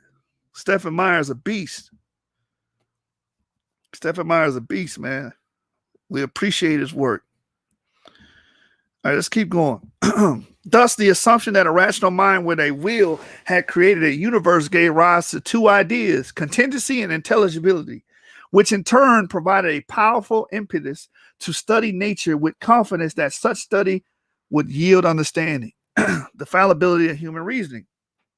Another biblical idea influenced the development of an observational and experimental approach. Even as scientists during the 16th and 17th century saw human reason as a gift of a rational God, these same scientists, many influenced by the Protestant Reformation and ideas from the church fathers recovered during the late Middle Ages, also recognized the fallibility of humans and therefore the fallibility of human ideas about nature, as Steve Fuller explains. Research in history and philosophy of science suggests two biblical ideas as having been crucial to the rise of science. both of which can be attributed to the reading of Genesis provided by Augustine, an early church father whose work became increasingly studied in the late Middle Ages and especially the Reformation. Augustine captured two ideas in the Latin coinage, which prima facie cut against each other, imago Dei and peccatium originis. The former says that humans are unique as species and are having been created in the image and likeness of God, while the latter says all humans are born having inherited the legacy of Adam's era, original sin. Fuller goes on to argue that once Christians began to read the Bible for themselves, as they did with the availability of printed books from the 15th century on, they too picked out those ideas as salient in how they define the relationship to God. This biblical understanding of human nature extended to how they did science. Such a nuanced view of humans' nature implied, on the one hand, that human beings could obtain insight into workings of the natural world, but that on the other, they were vulnerable of self-deception, flights of fancy, and prematurely jumping to conclusions. This composite view of reason, one that affirmed both its capability and fallibility, inspired confidence that the designs and order of nature could be understood if scientists carefully studied the natural world, but also engendered caution about trusting human intuition, conjectures, and hypotheses unless they were carefully tested by experiment and observation. So that comes from the Judeo-Christian theists. Experimentation and observation. We already know how hypotheses are formulated through that method, the scientific method. This way of thinking, this mode of thinking came from Judeo-Christians, from theists. Did not come from atheists. It's going to be a long night. Let's keep reading. Moreover, as the Australian historian of science, Peter Harrison, has noted, a renewed emphasis during the Protestant Reformation on the doctrine of the fall of humankind, as well as the fallen state of nature, meant that scientists should not take their initial observations of nature at face value. Instead, they must interrogate nature using systematic experimental methods. This view of human reason has influenced science down to the present day. The methods for checking hypotheses developed by such figures as Francis Bacon during the 17th century and William Whewell during the 19th century assumed both the capability and fallibility of human reason. As Fuller notes, this sensibility carried into the modern secular age, as perhaps the best illustrated in our own day by Karl Popper's method of conjectures and refutations. The stronger, the better in both cases. We should aspire to understand all nature by proposing bold hypotheses, something of which we are capable because of the imago Dei, but to expect and admit error, something of which we are inclined because of the precoctum organism, whenever we fall short in light of evidence. In fact, one finds evidence of this concern to check human insight and intuition against empirical evidence going back further into the Middle Ages, as early as the 13th century. The Oxford theologian and philosopher Robert Grotesque, along with his famed student Roger Bacon, developed the scientific methods of inference, such a method of resolution and composition, as methods of testing causal hypotheses such as verification and falsification. The later closely resembled the modern scientific method of isolation of variables. These methods reflected both an early interest in systematic study of natural phenomena and a recognition of limits of human reason unaided by observation of the world. Scientists today use both these methods of hypothesis testing. Accordingly, the distinguished Oxford University historian of science, Alistair Crombie, calls Grotesque the real founder of tradition of scientific thought in medieval Oxford, in some ways of the modern English intellectual tradition. Grotesque was also one of those theologians who helped to recover and reemphasize the doctrine of creation during the late medieval period. He lectured on numerous biblical books and especially on the book of Genesis. Now let's move on to Occam's razor. Another 13th century theologian who contributed to the development of a scientific method was William of Occam. He is best known today for his famed razor, the methodological principle that encourages scientists to avoid multiplying unnecessary explanatory entities, and in that sense, to favor simpler hypotheses. William Ockham also emphasized the contingency of creation and its dependence on the will of God, its creator. Occam's razor, in his famed dictum, never posit pluralities without necessity, helped to liberate science from the appealing to what scholastic philosophers call Aristotelian substantial forms. According to Aristotle, all objects resemble four different types of causes: material, formal, efficient, and final. The material cause of an object is a material substance or stuff out which the object is made. In the case of a chair, the wood, the formal cause represents either the form the entity exemplifies, for example, the shape of the chair, or the idea that produced the form, the blueprint in the mind of the designer of the chair. The efficient cause of constitutes that mean by which the object was made, the manufacturing process that produced the chair. And the final cause represents the purpose for which the entity was made, in the case of the chair, providing a place to sit. Though this schema applied nicely to analyzing individual objects made by human agents, it did not apply so readily to understanding regularities or cause and effect patterns observed in nature. Instead, attempts to describe such repeatable phenomena by a reference to formal and final causes often resulted in laughable, vacuous, or circular kinds of explanations, especially in physics and chemistry. Thus, when scholastics observe that bread always nourishes, or that a certain medicine ameliorates a condition, or the opium repeatedly puts people to sleep, they would invoke an abstract formal cause or virtue to explain the phenomenon. This practice often devolved into merely attributing causal powers to the name of the effect in question. For example, medieval scholastics would explain the ability of bread to nourish by citing its nutritive value, the ability of medicine to relieve discomfort by citing its curative virtue, of the ability of opium to induce sleep by references to the dormitive virtue. Occam regarded the existence of such virtues or formal causes, as well as the universals such as Platonic forms, with skepticism. He suggested they represented merely names or concepts in the human mind, not actual entities in reality. He employed his razor to eliminate appeals to such explanatory entities, opening the door to simpler or at least more illuminating explanations. Occam's skepticism about the existence of scholastic substantial forms also reflected his belief in the fallibility of human reasoning and the vanity of human imagination. Both, he thought, needed to be checked by observation and by the application of sound methodological principles, such as his principle of parsimony, i.e., his razor. This thinking sprang from deep-seated theological convictions. Occam's principle of parsimony came from his conviction in the underlying God-given order and elegance of natural phenomena. His emphasis on the need to check hypothesis against experience reflected his theological voluntarism. The understanding that natural world owes its orderly concourse to the free choice of an intelligent creator who could have made nature otherwise. Thus, in his old formulation of the principle of parsimony, he expressed both the importance of experience as well as reason in his foundational theological convictions. As he put it, for nothing ought to be posited without a reason given, unless it is self-evident or known by experience or approved by the authority of sacred scripture. That's an actual quote from Occam. Assessing the warfare model. I started my postgraduate work in the history and philosophy of science well before new atheists came on the scene.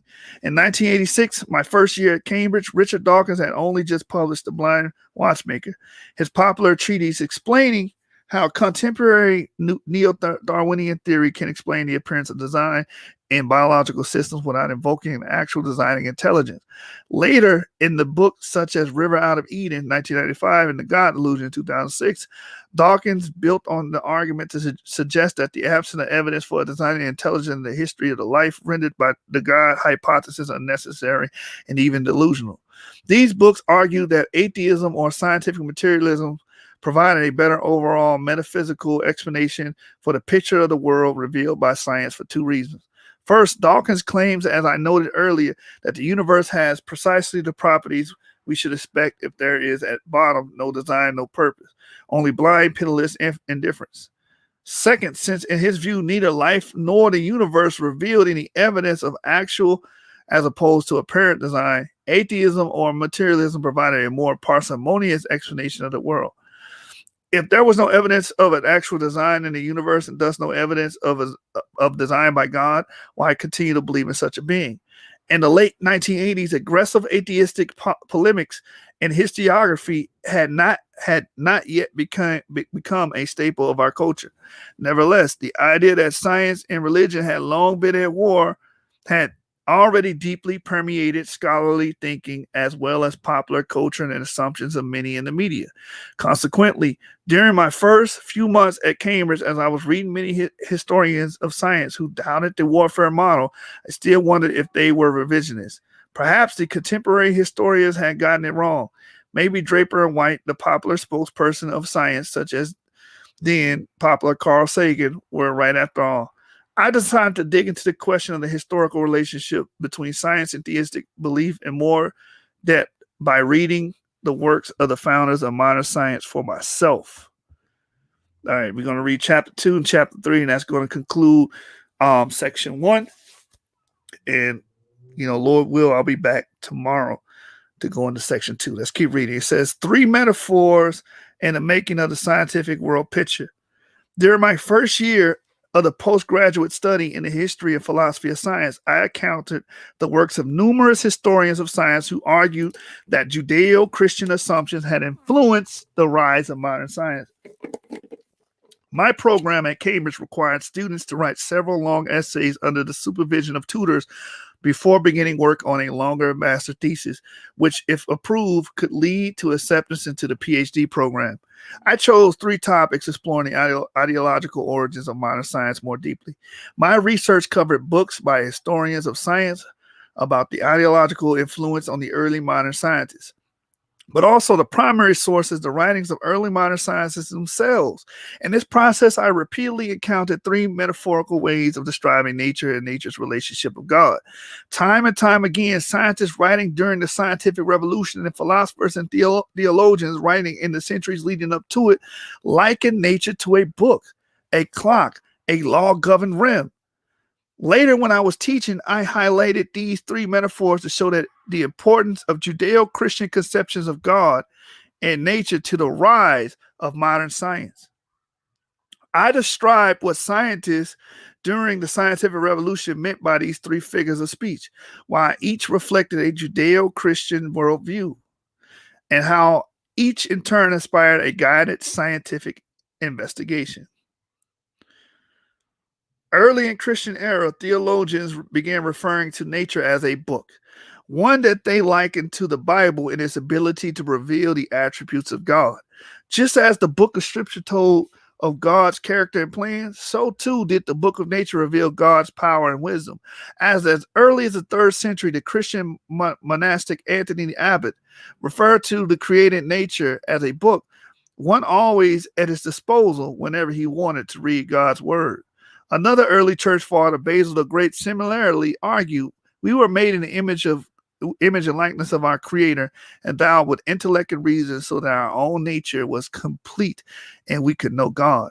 In this way, continuously contemplating the beauty of creatures through them as if they were letters and words, we could read God's wisdom and providence over all things. Other influential Christian theologians, including Augustine, Maximus, and Confessor, and later Thomas Aquinas, routinely employed the metaphor of 2 books. Moreover, scriptural texts such as Psalm 19 in the Old Testament and Romans 1 in the New Testament seem to support this common usage.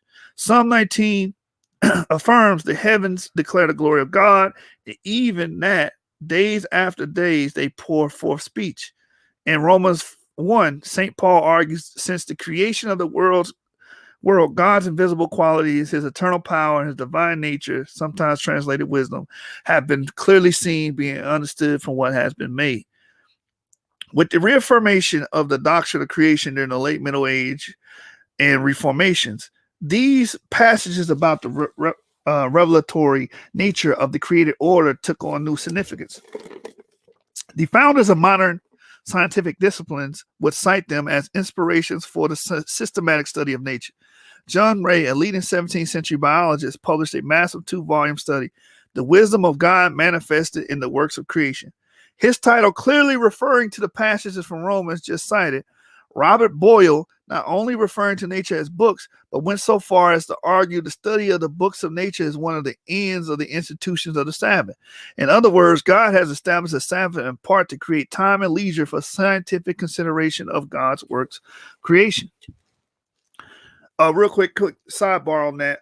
I believe the book of Sirach or somewhere in the Apocrypha says wisdom is gained in leisure. Wisdom is gained in leisure. And we read a quotation earlier about when a society doesn't have to, basically if a society's not hunter-gathering, they're able to develop science because they're not always worried about with the preoccupation of the next meal. So, that's also talking about wisdom coming in leisure when you're not constantly moving or working or, trying to hunt and trying to survive. Let's keep reading. It says, he also explained in an essay titled of the study of the book of nature that his Sabbatarian convictions nevertheless allowed for the study of nature as an act of worship even on Sunday. As he put it, I scruple not when opportunity invites to spend some studying of the books of the creatures, either by instructing myself in the theory of nature or trying those experiments that may improve my acquaintance with her. Viewing the natural world as a book that reveals the character and nature of God provided a theological inspiration for the formal study of the natural world. It also reinforced conviction in the intelligibility of nature because it implied that the divine author not only speaks through the book of nature, but that men and women made his image and endowed with his rationality were equipped to read and understand it. The metaphor of the book of nature also implied the legitimacy of scientific endeavor, since it affirmed that nature supplied the secondary source of authoritative revelation about the character and wisdom of the Creator. This suggested that scientists could study nature and learn its secrets without needing to consult with theologians about whether their findings passed through the theological muster. Nevertheless, since nature and scripture issued from the same source, namely God, the early modern scientists assumed that both sources of revelation would ultimately align in either convergent or complementary testimony. Thus, Boyle, for example, never considered the possibility that the study of nature would undermine belief in God, but instead regarded devotion to the study of nature like the devotion to the study of scripture as an act of piety, especially since he thought God desired to have his works regarded and taken notice of. The clockwork nature. Leading natural philosophers during the scientific revolution commonly employed another metaphor. They often referred to the nature as a clock, or more generally, as a machine. This metaphor also associated with Robert Boyle, as well as Nicole Resme, a 14th century philosopher and scientist at the University of Paris, implied both the contingency and intelligibility of nature, and implied the contingency of nature since good craftsmen can make many different kinds of clockworks to accomplish the same end. It implied the intelligibility of nature because, like the clocks in the great medieval towers, the clockworks of nature were designed by a rational agent, thus making discernible the mechanisms upon which the orderly concourse of nature depends. As Boyle described nature, 'tis like a rare clock, such as may be at Strasbourg, where all things are so skillfully contrived that the engine began once set at moving, all things proceed according to the artificer's design. The metaphor exercised considerable influence on how natural philosophers thought about their task. Many, including Boyle, refer to themselves as mechanical philosophers, and in so doing, explicitly broke with the Aristotelian scholastic practice of explaining natural phenomena by reference to insensible and, in Boyle's view, unintelligible substantial forms or formal causes of virtues. Boyle and other mechanical philosophers rejected naming game, describing the previous chapter, and instead insisted on looking for specific physical mechanisms, material interaction between corpuscles of matter or material structures as explanations for the regularities of nature. Boyle himself did this in his work studying the properties of air, positing various mechanisms of interaction between the corpuscles of air to account for the spring-like behavior under compression. The term corpuscles referred to small particles thought to be the most fundamental constituents of light or a material substance. With his famous gas law, he also described the relation between pressure, volume, and temperature of air. In addition to rejecting appeals to substantial forms, Boyle discouraged appeals to direct and singular activity of God to explain natural regularities. He did so because he thought such appeals subverted the attempt to understand the God-given causal powers of natural entities, and thus the true, if proximate, causal explanations for the regularities of nature. The same passage in which he likened God to the artificer of a great clock also explained that his metaphor implied that God did not need to act discreetly or specifically many times to keep his original design working. Thus, he argued that various natural and living systems that manifested design do not require, like those of puppets, the peculiar interposing of the artificer or an intelligent agent employed by him, but perform their function upon particular occasion by virtue of the general and primitive contrivance of the whole engine. So, real quick, I'm going to add some commentary to this. So, basically, when we get these words like mechanism in the field of science, it's coming to the idea that nature can be described as a clock. And this clock, everything, it works on its own. It's automated by itself. So, the clock doesn't need anyone to make the clock tick. Of course, it needs a power source. It doesn't need that for the gears to grind and rotate and work on its own. Just like animals, just like humans, we are self-replicating beings. These early scientists would look at everything as a machine, but these machines don't need anybody because the creator created them to be self-sufficient.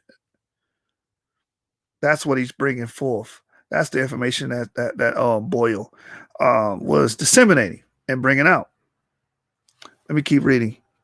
It says, though Boyle rejected appeals to formal causes in discrete and singular divine action to explain the regular motions of concourse of nature, he explicitly invoked the purposive or intelligent activity of God to explain the original constructions of the universe.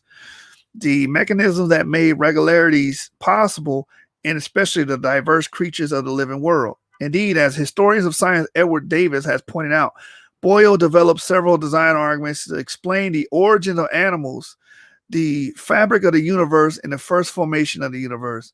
For example, in an essay on the final causes, he argued the wise author of nature has so excellently contrived the universe that the more clearly and particularly we discern how congruous the means are of the ends of the attained by him, the more plainly we discern the admirable wisdom of the omniscient author of things, of whom it is truly said by the prophet Isaiah that he is wonderful in counsel and excellent in working. Consequently, he rejected the so blind a cause as a chance, as an explanation for both orderly concourse of nature and the exquisite structures manifest in living things. So again, it's clear that was a quotation directly from Boyle, and he basically gave credit to the natural world to the omniscient author of things, which is God. Let's keep reading. Both Boyle's advocacy of design argument and his insistence upon finding mechanistic explanations for these processes reflected the influence of the clockwork metaphor. The metaphor implied that the regular workings of nature could be explained by the reference to the interaction of material parts or mechanisms of a system the divine clockmaker had put into nature. It also implied that merely naming those parts and asserting that they resulted from a substantial form or virtue with the same name did not yield any additional understanding of how these things work, nor would invoking the activity of a god at repeated instances to explain how the clock normally works afford deeper insight into immediate causes of the irregularities of the clockwork of nature. At the same time, the clockwork metaphor implied that the system of the universe as a whole, as well as specific living systems, owed their origin to the act of a designing intelligence. Boyle's great divine artificer, God. Edward Davis summarizes Boyle's methodological approach well. diligently pursue the physical causes of things for how science is done, but at the same time recognize that design is sometimes evident in the whole contrivance one is studying. Davis recounts his own experience of attaining access to an original manuscript of Boyle's in the archives of the Royal Society in London and being thunderstruck by the similarity between one of Boyle's design arguments made in the 17th century and the later and more famous 19th century design argument by William Paley. I had the same experience during my first year in the graduate school when I read the same passage in another source. Paley famously asked his readers to imagine stumbling upon a watch on a heath and wondering how the watch happened to be in that place. In such a case, Paley thought that any rational observer would conclude that an intelligent agent had fashioned the watch. Similarly, he argued, every indication of contrivance, every manifestation of design which existed in the watch exists in the works of nature. Now, here is a similar passage from Boyle. If an Indian or Chinese should have found a watch cast on shore in the same trunk of the casket or some shipwrecked European vessel, by observing the motions in the figure of it, he would quickly conclude that 'twas made by some intelligent and skillful being. Clearly, Boyle not only assumed the intelligibility of nature, he also thought that the observed evidence in nature of an intelligent designer. Indeed, Davis goes so far to call Boyle the father of the modern theory of intelligent design. The laws of nature. Natural philosophers during the scientific revolution often use another metaphor to characterize the workings of nature. Many began to characterize the natural world as a law-governed realm sought to discover what they called the laws of nature. This metaphor expressed in part an idea implicit in the ones previously discussed. Since many natural philosophers thought that nature could be characterized as a kind of divine clockwork, they expected to observe regularity in the workings of nature. Boyle's analogy, liking God to a skilled watchmaker, expressed a common reverence for both the ingenuity and regularity of divine activity as manifest in the natural world. The mechanical philosophers celebrated the regular concourse of nature as a consequence of God's ingenious design of various mechanistic processes.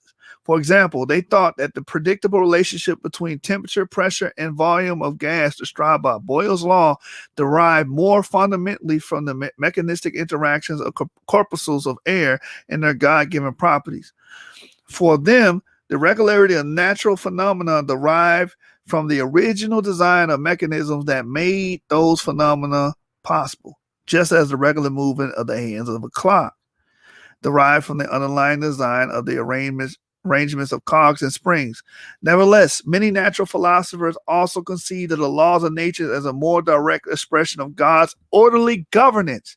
To them, the metaphor of the laws of nature expressed a Judeo-Christian understanding of the relationship of nature to God, the divine legislator or governor who sustained the existence of the natural world and assured its orderly working. Thus, many founders of early modern science attribute the regularity in nature not only to God's original design of the natural world, but also to God's constant orderly supervision of it. As the Oxford University History of Science John Hedley Brooke has explained, for Newton, as for Boyle and Descartes, there were laws of nature only because there had been a divine legislator. In other words, this is my commentary, in order for there to be the laws of physics, laws that maintain the universe, laws of gravity, there has to be a lawgiver. That's what a legislator is. So y'all learning today that the rise of science came from the mind of people who believe in God, theists. It was a theistic tool. That's why they use these metaphors, the book of nature, clock, likening organisms to a clock, and laws. The laws of physics, the laws of gravity, the law of parsimony, all these things being ordered. And the reason why the universe is so orderly, because there is a lawgiver, a divine lawgiver. Let's keep reading. It says, numerous historians and philosophers of science as well as few scientists themselves have made this connection. Some have even identified the Hebrew Bible as the ultimate source of the metaphor. What metaphor? The laws of the universe. Reading on, it says, as the Nobel laureate in University of California, Berkeley chemist Melvin Calvin argued, the notion of an order of nature was discovered 2,000 of 3,000 years ago and enunciated first in the Western world by the ancient Hebrews. I don't think y'all heard that. Let me read it again. The notion of an order of nature was discovered 2,000 or 3,000 years ago and enunciated enunciated first in the Western world by the ancient Hebrews. Calvin notes that the monotheistic worldview of the ancient Hebrews suggested a reason to expect a single coherent order in nature and thus a single universally applicable set of laws governing the natural world. By contrast, because Aminists, polytheists, and pantheists affirmed the existence of many spirits or gods, each possibly interacting with nature in different ways, they had no reason to think that. Natural phenomena would have manifest uniformity and order. The ancient Hebrews, on the other hand, thought that, as Calvin put it, the universe is governed by a single God and is not the product of the whims of many gods, each governing his own province according to his own laws. Calvin, like many historians and philosophers of science, identified this belief in order, loving monotheistic God as the historical foundation for modern science. So the Judeo-Hebraic view that there is a God that orders everything in the universe is the historical foundation for modern science. Again, your children are not going to learn this in school. Let me keep reading. It says, during my studies, one of my supervisors directed me to a seminal article, The Genesis of the Concepts in Physical Law, by historian of science Edgar Zilsel. In it, Zilsel argues that the concept of the laws of nature expresses a juridical metaphor of theological origin. He shows that the first people to conceive nature as an externally governed system were, in fact, the ancient Hebrews. Zilsel notes that various passages from the Bible, from the book of Job, Proverbs, Psalms, and even various prophetic books implied that God had issued laws or decrees that set boundaries on the range of possible natural phenomena. These books of the Bible use the Hebrew word chok, translated variously as law, decree, or commandment, a word often used to describe the category of God's commandments for human beings. Zilsel points out that the Bible also uses this term to describe the limits that God placed upon the potential chaos of the material world. For example, the book of Job describes God as establishing by decrees the exact strength of the force of the wind. Other passages in Job and the book of Jeremiah describe God setting boundaries on the movements and extent of the sea. As Zilsel explains, the idea distinctly implied that the sea to which the divine command is addressed wishes to offer resistance, but being too weak is forced to bow before the supreme power of the Lord. He argues that these biblical passages, as well as the idea of single omnipotent and omniscient deity ruling over nature, decidedly contribute to the formation of the modern concept of the laws of nature during the 17th century. By contrast, Zilsel notes that the ancient Greek or Roman philosophers, including those interested in nature, rarely used the terms laws of nature or natural law. As he explained, in the period of Sophists, the terms law and nature became even opposites, within the term law designating by convention everything that is artificially introduced by men. Similarly, he observes that the optimist philosopher Democritus did not know anything of natural laws, though he attempted to explain all physical phenomena by causes. In addition, Zilsel noted that most prominent Greek philosophers, Plato and Aristotle, simply didn't use the term laws of nature to describe natural phenomena. As he explains, Aristotle never used the law metaphor. Plato uses the term laws of nature only once characterized the behavior of healthy in contrast to the sick human body. Indeed, neither Plato nor Aristotle attempted to identify universal laws that apply to all nature. Plato sought to identify the immaterial forms revealed to the specific material objects. Aristotle sought to identify the four causes, material, formal, efficient, and final, that he thought explained to describe specific objects or organisms. Nevertheless, Aristotle did not attempt to relate these causes to universal and recurring phenomena in nature. Later, Greek and Roman philosophers, as well as Christian philosophers, heavily influenced by ancient Greeks, either lacked the concept of natural laws or did not use it to describe recurring physical phenomena. Epicurean philosophers who were atomists and materialists didn't conceive of nature as law-governed system because they thought the gods didn't care about nature. The Roman Stoics, who recommended living in accord with divine reason as well as attitude of indifference to pleasure and pain, did have a concept of natural law. Nevertheless, they thought of the underlying logos or logic of the universe from which these laws derive, mainly as the source of moral principles that human beings could know by reason.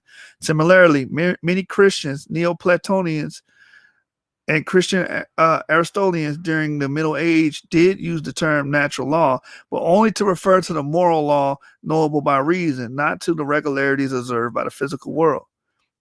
Only in the 16th and 17th centuries, after the Western Christianity had begun to rely more heavily on the Bible as a source of authority, and some of the passages discussed above came back into currency, did the terms laws of nature begin to emerge in the writings of philosophers and scientists such as Bacon, Descartes, Kepler, Christian Huygens, Richard Hooker, Boyle, and Newton to describe natural regularities. Zilsels acknowledges one early Greek scientist, Archimedes, who did describe certain phenomena in terms that we would today regard as laws of nature. Nevertheless, Archimedes himself conceived of these laws more self-evident logical principles that were intrinsic to nature and could not logically be otherwise. For example, Archimedes discovered his buoyancy principle, what we now call the law of the lever, and the law of optical reflection. Each of these principles would certainly qualify as a law in modern sense. Archimedes, however, did not call them laws, but instead principles. Moreover, even though he discovered these principles by observation, he presented them as if they were deductions from self-evident logical postulates or axioms, as Euclid did in his works on geometry. Another historian of science, Francis Oakley, made a crucial distinction. He acknowledged that some ancient Greeks discovered principles that he would today regard as laws of nature. Yet, whereas the Greeks conceived of those principles as logically necessary axioms inherent in or internal to nature itself, the scientists during the 17th century began to conceive of the laws of nature as contingent forms of order that were impressed upon nature from the outside by a creator. Since the founders of modern science thought the laws of nature expressed the free will of the divine creator and sustainer of nature, they recognized that whatever order nature exhibits might well have been different had the creator chosen to create or order the natural world differently. This conception of natural law had several beneficial effects on the development of science as we know it today. First, natural philosophers no longer thought they could deduce how nature works from other axioms or first principles. They instead realized that they would need to observe nature in order to discover its law-like regularities. Thus, the concept of impressed or contingent laws of nature encouraged empirical observations. Second, since the metaphor of laws of nature implied reliable divine oversight, the metaphor encouraged the use of mathematics to describe natural regularities. To employ philosophical terminology, the metaphor encouraged the development of rational empiricism that combined mathematical description and deduction with careful inductive observation of nature. This mathematizing of the description of natural regularities enabled the prediction and control of nature and eventually fostered unprecedented technological advance. Only a few centuries after Newton characterized the universal law of gravity, human beings harnessed this knowledge to put men on the moon. Actions at a distance and constant spirit action. We've seen that many of the founders of modern science presuppose that orderly concourse of nature reflected the sustaining power and free choice of a divine mind. Natural philosophers committed to such theological voluntarism thus saw the regularities of nature as a contingent expression of God's constant governance of the natural world. Newton's theory of universal gravitation and the controversy it provoked in his lifetime provide additional evidence in support of this thesis. Though physicists today regard Newton as a giant in the field, some of his contemporaries regarded his theory of universal gravitation with considerable skepticism and even suspicion. According to the mechanical philosophers, all natural irregularities were produced by underlying material mechanisms. Thus, all proper scientific explanations needed to invoke some kind of mechanical interaction between the material parts of the objects of the systems. For example, before Newton, physicists such as René Descartes and Christian Huygens proposed a theory of traction, gravitation, in which they envisioned swirling vortices of an invisible but material substance called ether. The ether pushed heavenly bodies around the sun as water pushes floating sticks in a spinning whirlpool. Yet the law of gravity as proposed by Newton had no such mechanistic basis. Instead, it involved a mysterious action at a distance, in which the mass of one material body somehow transmitted a force through empty space, attracting the mass of another material body without any physical contact between the two. Thus, Newton attributed, as we do today, the tidal action of the Earth's oceans to the movement of the moon as it orbited around the Earth. Even though the moon and the Earth do not have any direct physical contact. According to Newton, all material objects exerted precise force on other material objects in direct relation to their mass and inverse relation to the square of the distance between them. But the second part of the formulation, the square of the distance between them, was the striking part, and implied that the physical force of gravity was transmitted through empty space across a distance without material or mechanistic interaction, that is, without a material cause. This implication of Newton's theory distressed some of the mechanical philosophers, especially Gottfried Leibniz, who thought that Newton's appeal to action at a distance violated the methodological protocols of the new mechanical philosophy. Not only did Newton's theory fail to identify a physical cause, that is, a pushing or pulling mechanism to explain the motion of heavenly bodies, Leibniz thought Newton's attribution of gravitational motion to gravitational force smacked of the scholastic practice of treating as a cause the name of the effect in question. While teaching, I used to demonstrate what bothered Leibniz to my students by dropping my wallet. I would ask them what caused the wallet to fall. They would answer gravity or gravitational force without thinking too much about their answer. I would then ask them, but what is gravity? They would typically think about the question for a bit and eventually, sometimes with some prompting, come up with answers such as the force that caused things to fall, the tendency for unsupported objects to fall. So I would say, parroting their answers back to them, the things that fall, things fall because of gravity, but gravity is just the tendency of things to fall. Isn't that circular vacuous? What produces the tendency to fall? If we don't know, have we really identified the cause of gravity, or have we just treated the name of the effect and the question as its own cause? The puzzled look on the faces of my students confirmed that they had begun to understand exactly what gravitational action at a distance bothered Leibniz. Newton only exacerbated Leibniz's concern by acknowledging explicitly that he feigned no knowledge of the cause of the gravitational attraction. Hypothesis non fingo, as he famously put it in Latin. But since Newton refused to propose a mechanism such as swirling ether to explain gravitational motion, Leibniz argued that Newton's law gave refuge to ignorance and laziness by means of an irrational system which maintains not only that there are qualities which we do not understand, of which there are only too many, but further that there are some which could not be comprehended by the greatest intellect if God gave it to every possible opportunity. Moreover, since Newton could not identify any material cause for gravitational action at a distance, Leibniz suspected that Newton secretly might be attributing the motion of the planets and other gravitating objects to the direct governance of an immaterial agent, namely God. Leibniz had good reasons for this suspicion, since all matter gravitated or attracted other matter. The phenomenon could not explain cannot be explained mechanistically as a consequence of motion or interaction of some other matter that was unaffected by gravitational force, by material force external to the body, such as a swirling ether.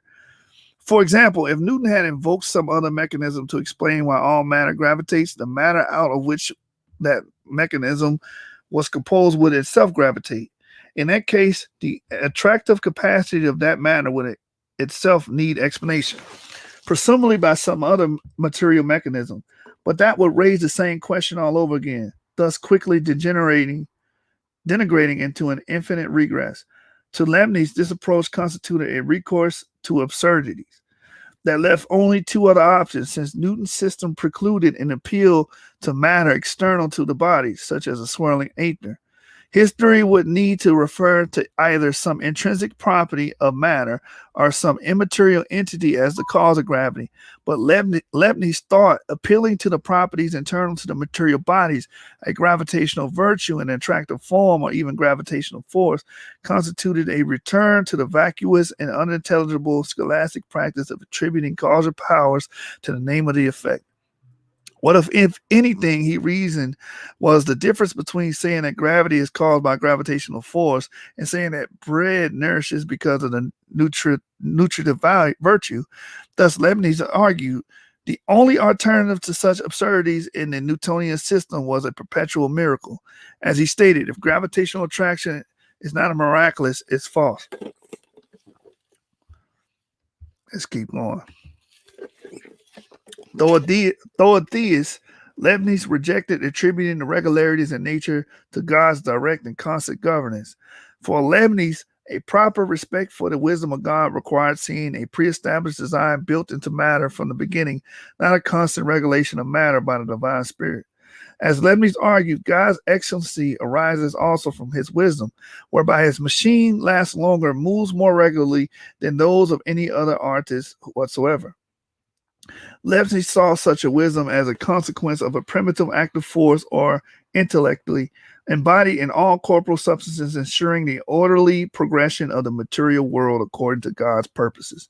In Leibniz's view, matter expresses purposes from within and gives a physical, not a spiritual basis for the regularities of nature. Thus, whereas Newton perceived the ongoing continuous activity of God in upholding the law of gravity, Leibniz thought of God's creative activity as a consequence of the infusion of his design into all matter at its creation. He therefore expected gravity could be explained by references to some mechanism. Consequently, Leibniz believed that Newton's refusal to posit such a mechanism violated the division of labor and that Boyle had established between natural philosophers and theologians. The former, whom he today calls scientists, were to describe the ongoing operation and regularities of nature by reference to the underlying physical mechanisms, such as swirling vortices or interactions of corpuscles of air. While the theologians and natural theologians were to engage in identifying evidence of design and the origin of the mechanisms, thus Leibniz sought to place Newton's new theory on the horns of a dilemma. Either universal gravitation represented a return to an outdated scholastic practice, or it brought divine actions into science where it did not, in Leibniz's view, belong. Either way, Leibniz asserted that Newton's theory relied on occult rather than mechanical causes. Mr. Boyle, he observed, would never have allowed such a chimerical notion. In his dispute with Leibniz, Newton defended the rigor and legitimacy of his new theory. He did so on the basis of his ability to describe with mathematic precision the motions of the heavenly bodies and the forces acting on fallen bodies. However, mysterious such as an action at distance might be, Newton also thought that his use of mathematics to describe universal phenomena, such as gravitational attraction, represented an advance over the practice of trying to imagine a mechanical explanation for every specific class of phenomena. Indeed, mechanical models like vortices theory of gravitation or the spring model of air pressure tended to claim applicability only to the specific process. Newton found this less intellectually satisfying than discovering laws that applied to all matter in grand mathematical synthesis that he advanced in the Principia. Still, Newton likely did hold the view that Leibniz suspected. He seemed to affirm in private correspondence that he thought an immaterial agent, God, was responsible for the mysterious action that his law described. In a letter to Bishop Richard Bentley written in 1692, after his dispute with Leibniz, Newton implied that he thought that gravity must be the cause by an agent acting constantly according to the certain laws. Newton did add the caveat, whether this agent be material or immaterial, I had left open to the consideration of my readers. Nevertheless, it seems Newton was being coy. Early in the same letter, Newton had already affirmed Bentley's explicitly theistic interpretation of Newton's view. Bishop Bentley had written to Newton as he was preparing to give lecture funded by the bequest from Robert Boyle. The Boyle lectures were endowed to highlight the evidence for the existence of God from studies of nature. Bentley wrote to Newton asking him to clarify whether he thought God was responsible for the attraction between material bodies separated by empty space, or whether gravitational attraction derived from intrinsic material property of the material bodies themselves. In his letter, Bentley depicted Newton's cause of gravity as follows. 'Tis inconceivable that inanimate brute matter should, without a divine impression, operate upon and affect other matter without mutual contact. Newton's affirmed Bentley interpretation and replied, the last clause of your second position I like very well. 'Tis inconceivable that inanimate brute matter should, without the mediation of something else which is not material, operate upon, affect other matter without mutual contact, as it must if gravitation be essential and inherent in it. Here, Newton leaves no doubt as to his own view. He specifically rejects an inconceivable idea that brute matter could cause action at a distance, i.e., move other matter without mutual contact. Instead, he affirms that constantly acting agent responsible for gravity must be something else which is not material. This statement occurs in the context of Newton's response to Bentley's query, which whether Newton thought that matter could operate upon and affect other matter at a distance without a defined impression. Consequently, it clearly shows that Newton himself regarded the ultimate cause of gravity as constant spirit action, as one of my Cambridge supervisors characterized his view during a memorable tutorial. Newton also seemed to betray his own view of the cause of gravitational attraction publicly in a passage in the General Scholium to the Principia, an epilogue to the main work that he included in later editions, partly as a reply to his critics. There he says explicitly, in him, God, are all things contained and moved. These and many other passages also suggest that Newton affirmed the conception of natural law that historians have perceived in writings of many founders of modern science. Newton and his followers clearly regarded what we call the laws of nature as a mode of divine action and governance of the natural world.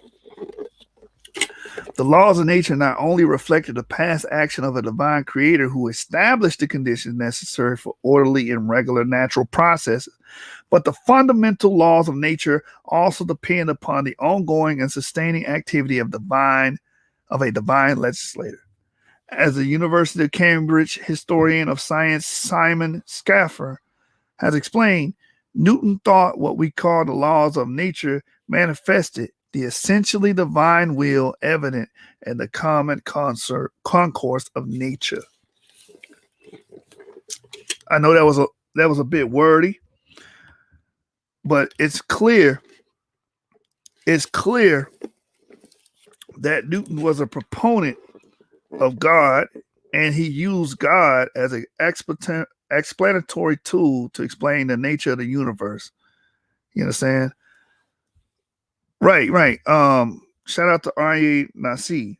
Excellent topic. Very ironic that some of the earliest sciences understood that the study of natural world and its phenomena would be fruitless if there existed no order through by grand design.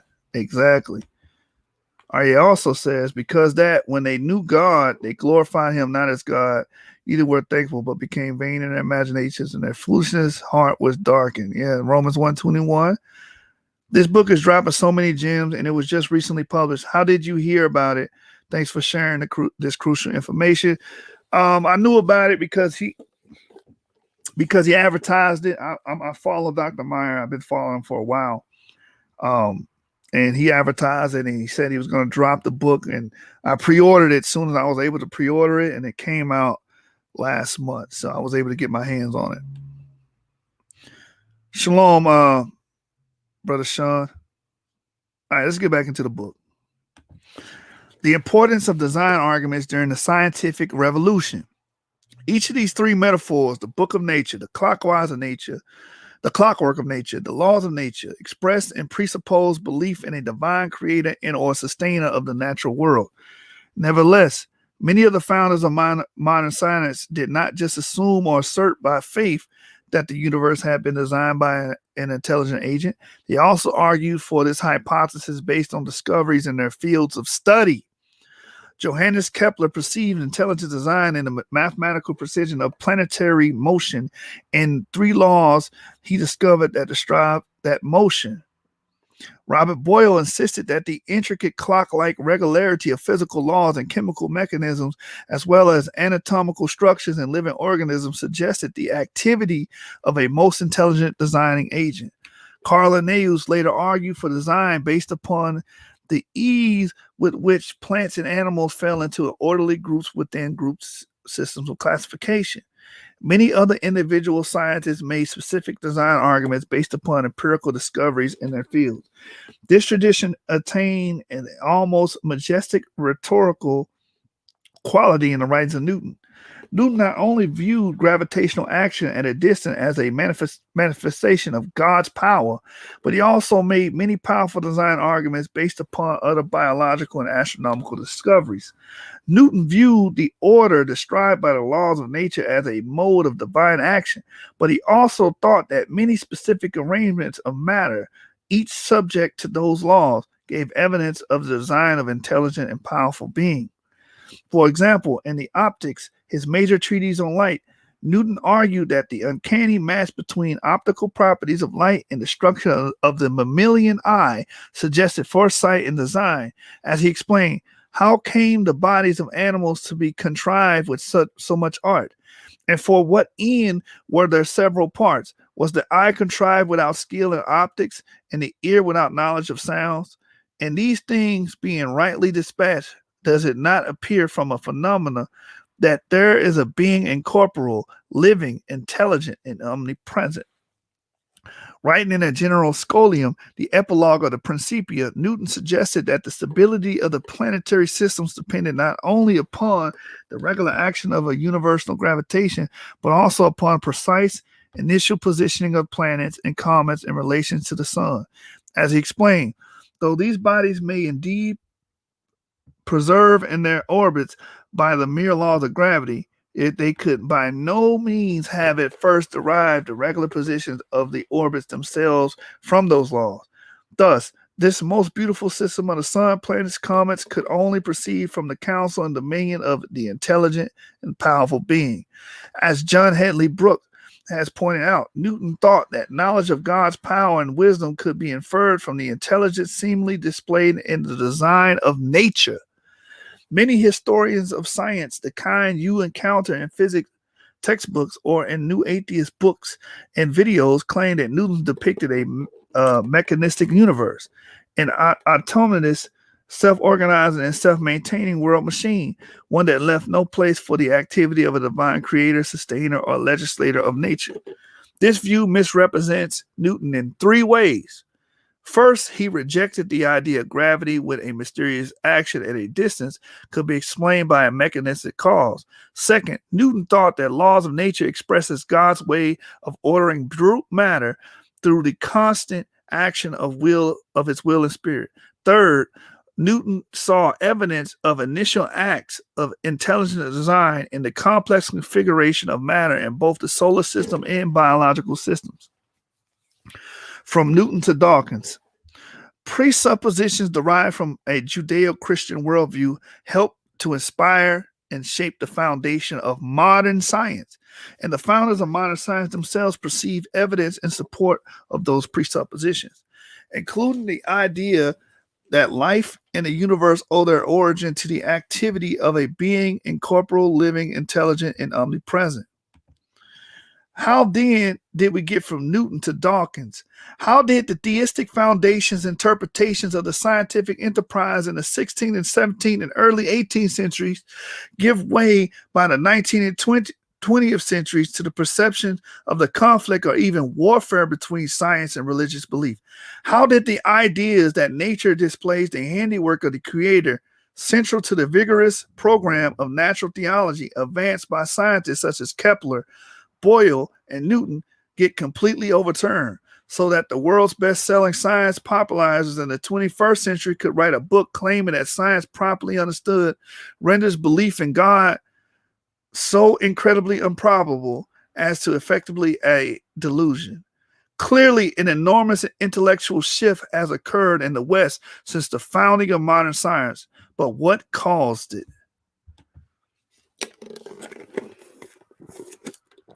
Chapter 3, the rise of scientific materialism and the eclipse of theistic science.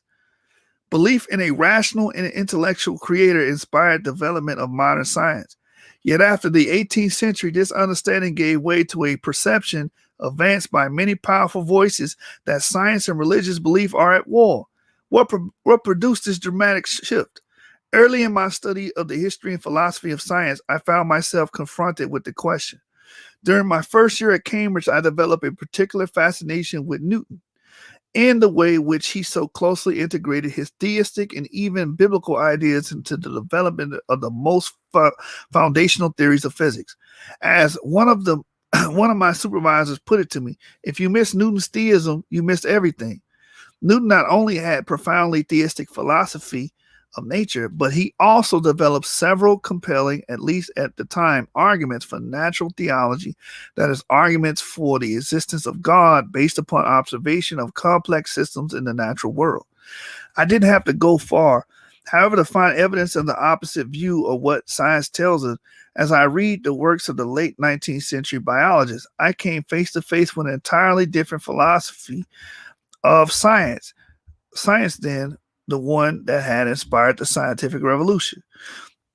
During this period, just as scientists were beginning to formulate theories of the origin and evolution of the life of Earth, the worldview known as scientific materialism, which I introduced in the prologue, began to dominate thinking about the meaning of science. Its rise followed a movement in the history of philosophy during the 18th century of the historians called the Enlightenment. Intellectual historians and historians of science typically identify the shift away from the theistic foundations of modern science with three major developments in Western intellectual history. First, the Enlightenment idea that humans' reasons could replace and function autonomously from religious belief.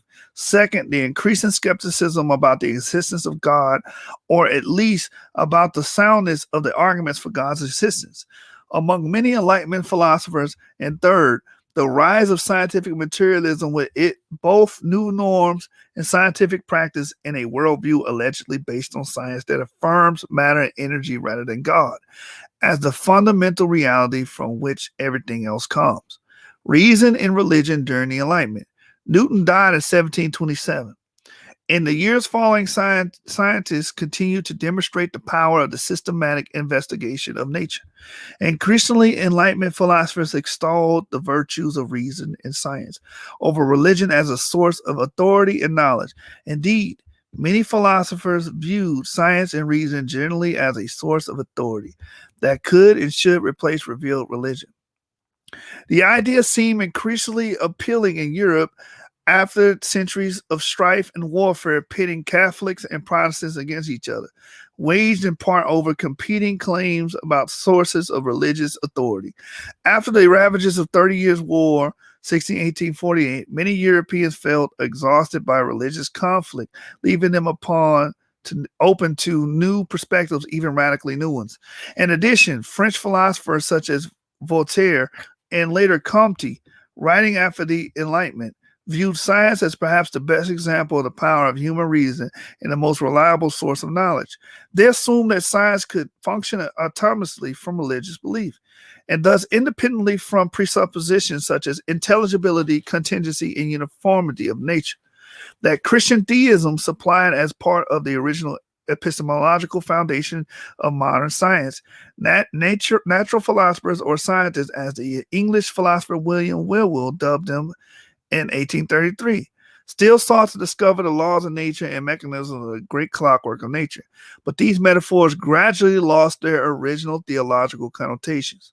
At least they did so for many Enlightenment philosophers who characterized science as purely secular enterprise and depicted reason and revelation as opposites.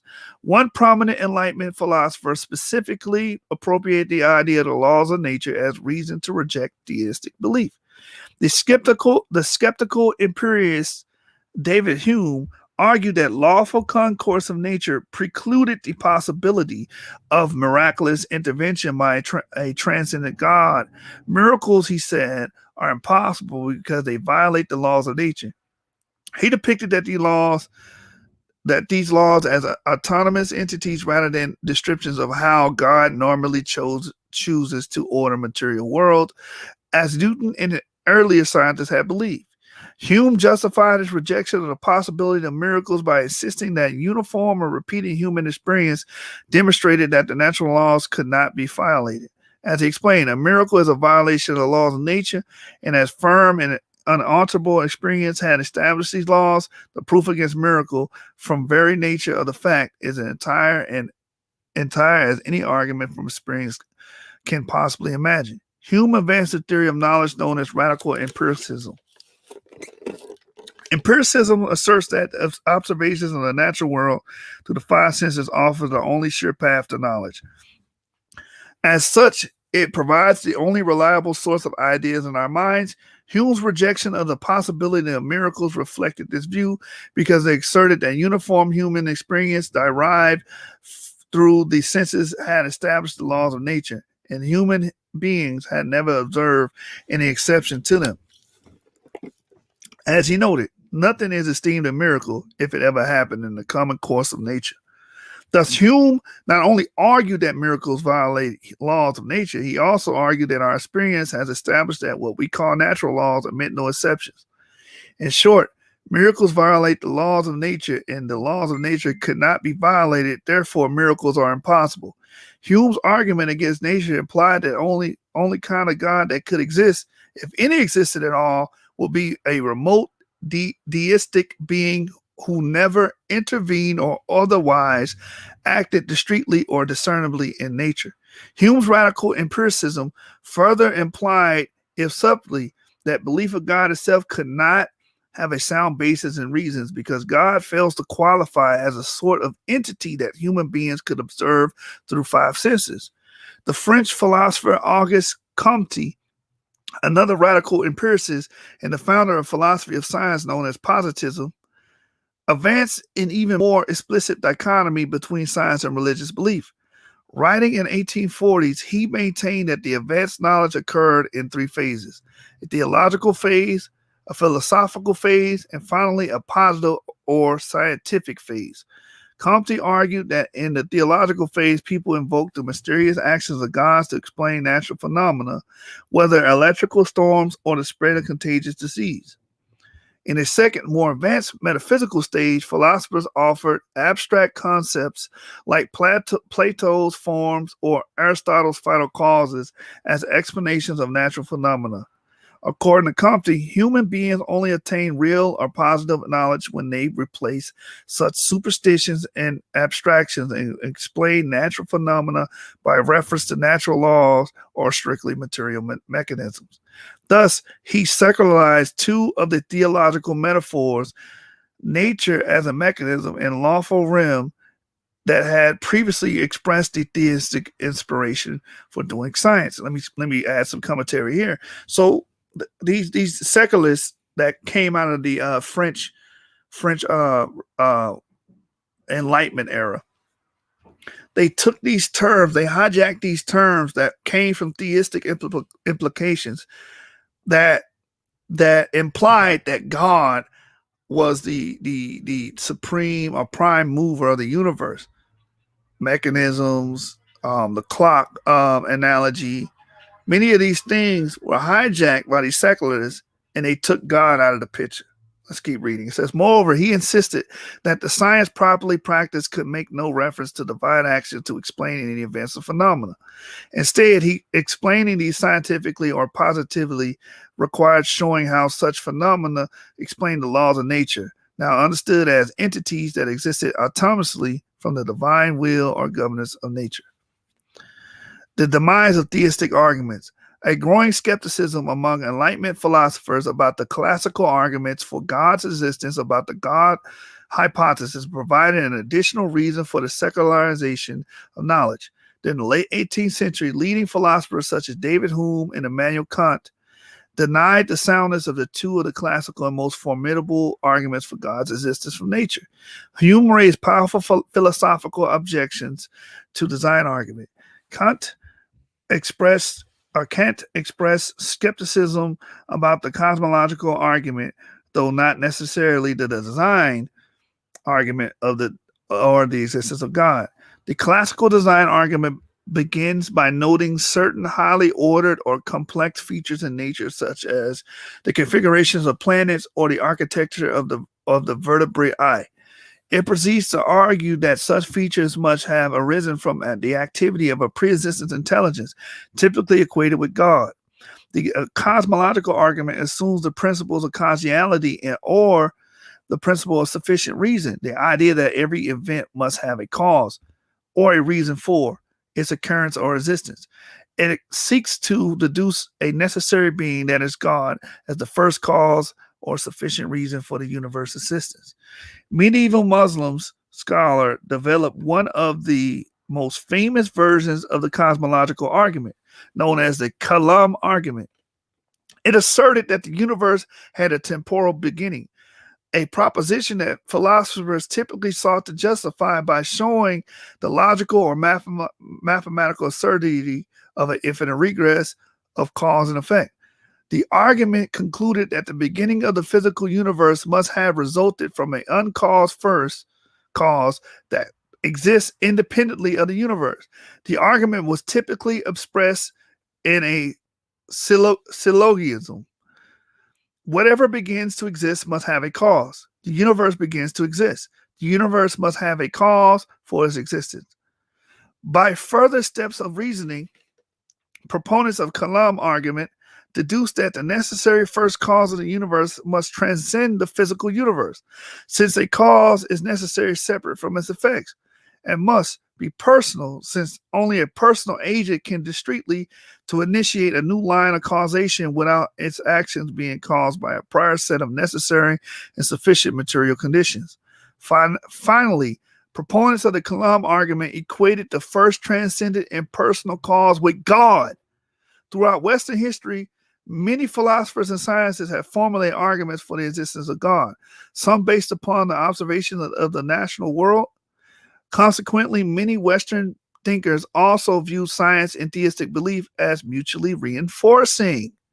So at this time, this is my commentary, science and theistic belief was not at war with each other.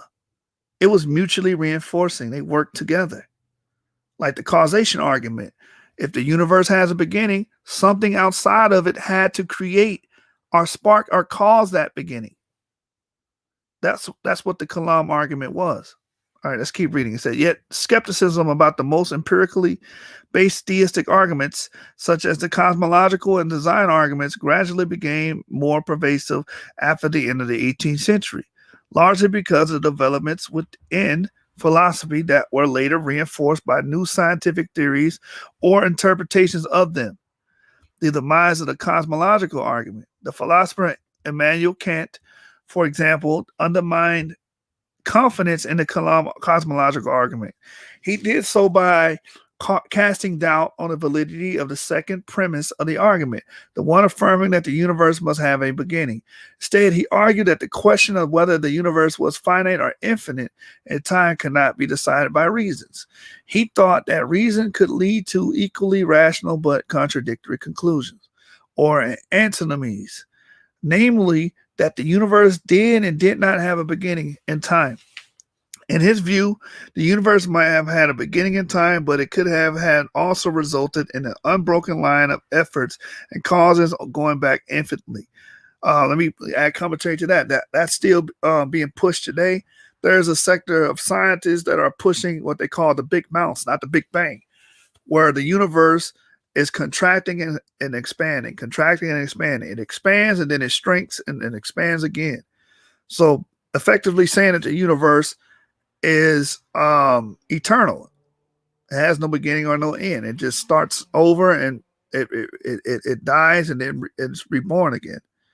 To put it in layman terms. All right, so let's keep reading. It says, in other words, Kant accepted the possibility that the universe might be eternal and self-existent. He did not argue, as Aristotle had done, that the idea of creatio ex nihilo, creation from nothing, was logically incoherent. But he did regard the conclusion of the Coulomb argument as uncertain. Kant's philosophical skepticism about the cosmological first cause argument was reinforced by the science of the day. Though Newton supported the design argument, one aspect of his physics, his postulations of infinite space, helped to undermine the classical Coulomb argument. According to Newton's theory of universal gravitation, all bodies attract one another with a force proportional to the product of their masses and inversely proportional to the square of the distance between them. His theory implied that all bodies of matter in the universe attract one another. Yet this created a puzzle. According to Newton's theory, every star should gravitate toward the center of the universe until the whole universe collapses in on itself. To explain the current stability of the universe, Newton proposed that the matter was evenly diffused through an infinite space so that it would never convene into one mass. He thought that there were an infinite number of stars scattered evenly throughout a universe of infinite space. Then every star would attract every other star with the equal force in all directions. Thus, the stars will remain forever suspended in a tension of balanced gravitational attraction. Newton also found the infinite universe appealing for theological reasons. He thought the space of divine sensorium a medium which God perceived creation. Since God was infinite, space had to be as well. Physicists with a more materialistic outlook later found Newton's infinite universe philosophically agreeable. Some extended the infinite static universe model by assuming that if space must be infinite, then time must be infinite in both the forward and reverse directions. An infinite universe in a kind of steady state or gravitational equilibrium, neither expanding nor contracting, lacked dynamic motion that would suggest either a beginning or an end. Thus, Newton's affirmation of spatially infinite universe seemed to many physicists to imply a temporally infinite universe as well. Thus, skepticism about the idea that the universe had a beginning in time undermines support for or interest in Coulomb's argument. The demise of the design argument. During the Enlightenment, the design argument also came under attack. Most design arguments then and in currency had an analogical character. They likened to the analogized living organisms of complex human artifacts, such as watches or clocks. Since such complex machines derive from the activity of an intelligent agent, the much more complex machinery evident in living organisms must also have originated from a design in mind. Hume took aim at this reasoning in his dialogues concerning natural religion in 1779. He argued that design arguments depended upon a flawed analogy with human artifacts. He admitted that artifacts derived from intelligent artificers and that biological organisms have certain similarities to complex human artifacts. Eyes and watches both depend upon the functional integration of many separate and specifically configured parts. Nevertheless, he argued biological organisms also differ from human artifacts. They reproduce themselves, for example, and that advocates of the design argument fail to take these dissimilarities into account. Since experience teaches that organisms always come from other organisms, Hume argued that an analogical argument really ought to suggest that organisms ultimately come from some primeval organism, perhaps a giant spider or vegetable, not a transcendent mind or spirit. Yet Hume's categorical rejection of the design argument did not prove entirely decisive with either theistic or secular philosophers. Thinkers as diverse as Kant and Scottish Presbyterian Thomas Reid. The Enlightenment theist Thomas Paine and the English philosopher William Whewell continue to affirm various versions of design argument. Indeed, science-based design arguments continued at least into the early 19th century in works such as William Paley's Natural Theology in 1802. I want to make some quick commentary. So we can clearly see before Darwin, you had people like Hume arguing that all biological life came from simpler life or earlier primeval organism before Darwin. So he wasn't the one to come up or originate that idea. Let's keep reading. Paley cataloged a host of biological systems that suggested the work of superintending intelligence. Paley argued that astonishing complexity and superb adaptation of means to the ends such as systems could not originate strictly through blind forces of nature. Paley also responded directly to Hume's claim that the design inference rested upon a faulty analogy at which that could reproduce itself. He argued that would constitute an even more marvelous effect than one that could not. Thus, for Paley, the differences between artifacts and organisms only seem to strengthen the conclusion of design. Moreover, well into the 19th century, many scientists continue to find Paley's watchmaker reasoning compelling. Other works of English natural theology during the first half of the 19th century, such as the famed Bridgewater treatises, also demonstrated the continuing popularity of design arguments, especially in Britain, despite Hume's well-known objections. Indeed, it is not ultimately the argument of the philosophers that began to erode the popularity of the design argument, but the emergence of increasingly powerful materialistic explanations of apparent design. Charles Darwin's theory of evolution by natural selection stands out particularly. And on The Origin of Species, published in 1859, Darwin argued that living organisms previously considered the most obvious examples of God's creative power only appeared to be designed. Darwin proposed a concrete mechanism, natural selection, acting on random variations that could explain the adaptation of organisms to their environment and other evidences of apparent design, without invoking an actual intelligent or directing agency. If the origin of the biological organisms could be explained naturalistically, as Darwin argued, then explanations invoking a creative intelligence were unnecessary and even vacuous. The rise of scientific materialism. The success of new scientific theories about astronomical, geological, and biological origins contributed to the rejection of theism as an explanatory framework for science. These new theories collectively seem to support alternative worldview of scientific materialism. For example, in 1796, the French physicist Pierre Laplace attempted to explain the origin of the solar system not as a product of the design of an intelligent and powerful being, as Newton had done, but as a result of purely natural gravitational forces.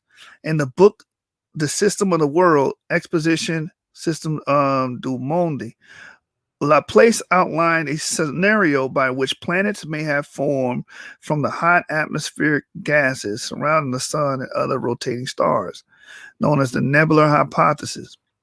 Laplace's theory provided an evolutionary and wholly materialistic account of the origin of the solar system. As he asks, could not the arrangement of the planets itself and effect of the laws of motion, could not the supreme intelligence which Newton makes to interfere, make it depend on a more general phenomenon, such as a nebulous matter distributed in various masses throughout the immensity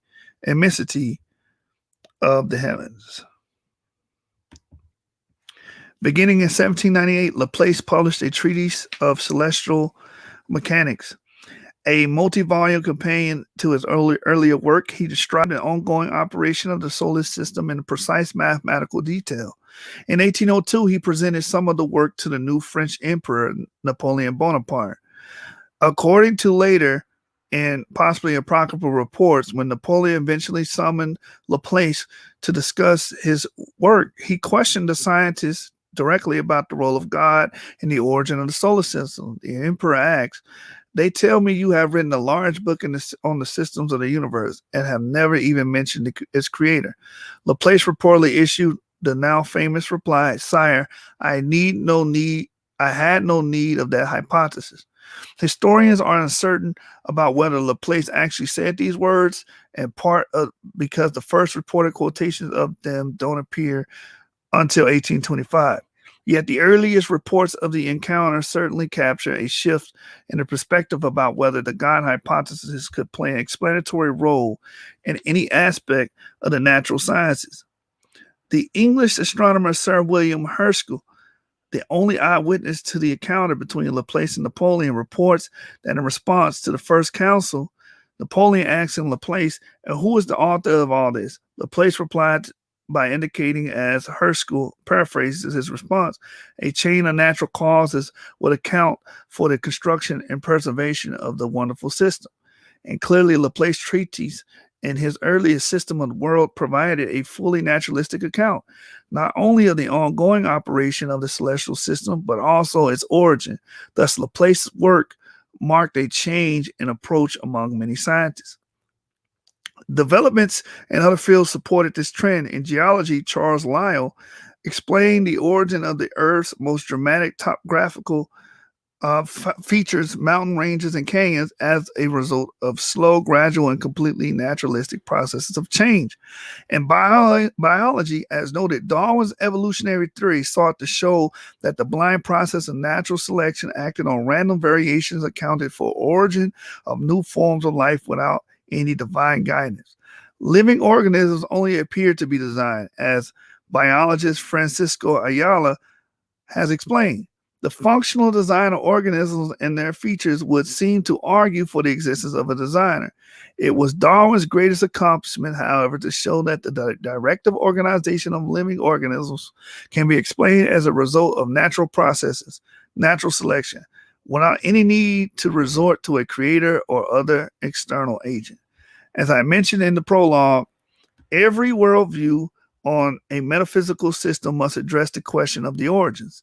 The writer James Meyer has called this the prime reality question.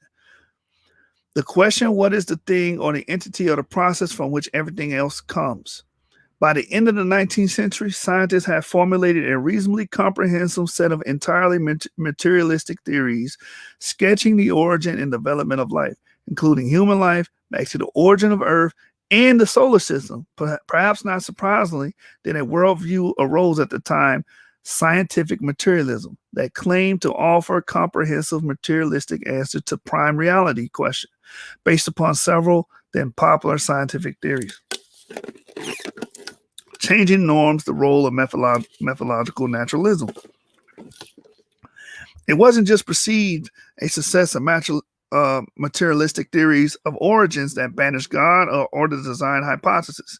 New scientific norms and practices emerged during the 19th century, making the God hypothesis seem, if not false, at least increasingly irrelevant. As historian of science Neil Gillespie argues that in his classic work, Charles Darwin and the Problem of Creation, the exclusion of design hypothesis was reinforced by emerging tradition that increasingly sought to exclude appeals to divine or intelligent causes from science by definition. Gillespie also attributed the emerging positivist episteme in part of the influence of the philosopher Auguste Comte. Other historians and philosophers see the emergence of a strictly naturalistic methodological convention more as a natural consequence of the practices of theistic sciences themselves.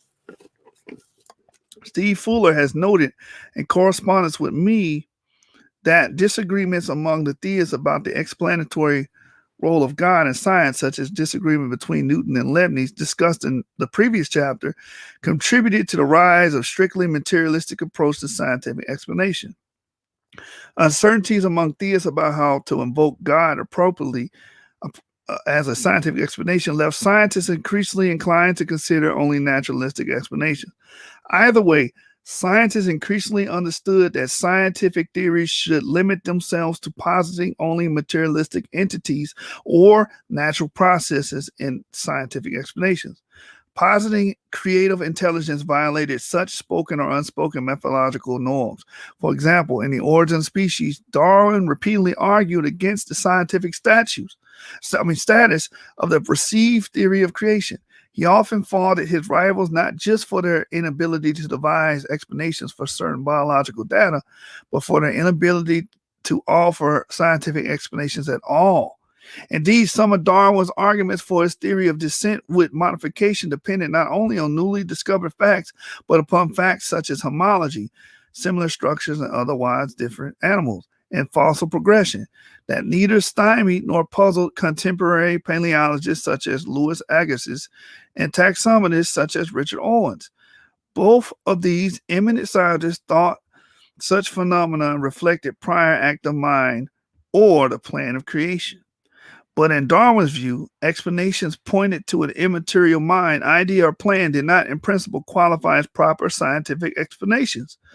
What he questioned in his attack against his rivals was not just the ability to explain the evidence, but rather the scientific legitimacy of any theory that failed to offer the materialistic cause for observable phenomena. Thus, Darwin dismissed Owen's explanation of similarity of anatomical structures in different animals by references to the plan of creation, saying, but that is not a scientific explanation. Darwin's assumption about what scientific theories must look like influenced the way he made his case in The Origin of Species. It also established new methodological norms that prohibited explanations from invoking creative intelligence or intelligent design in the history of life.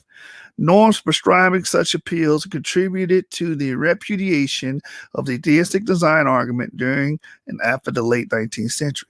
Of course, the perceived success of the fully naturalistic theories of origin in astronomy, geology, especially biology, reinforced this trend. These theories taken jointly suggested that the whole history of the universe could be told as nearly seamless unfolding potentially of matter and energy. The default cosmology in the 19th century, which assumed that matter and energy were eternal and self-existent, reinforced this materialistic perspective, since it seemed to eliminate any need to consider the question of the ultimate origin of matter.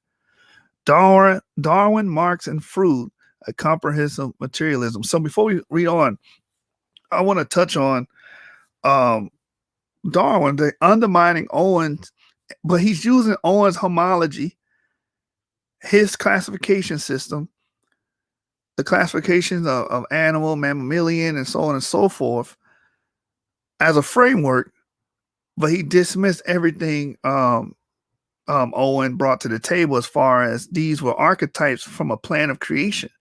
So when people say that we're primates, that comes from Richard Owen. Richard Owen classified us as primates because we have similar bone structure, saying that we were all archetypes made by by a creator.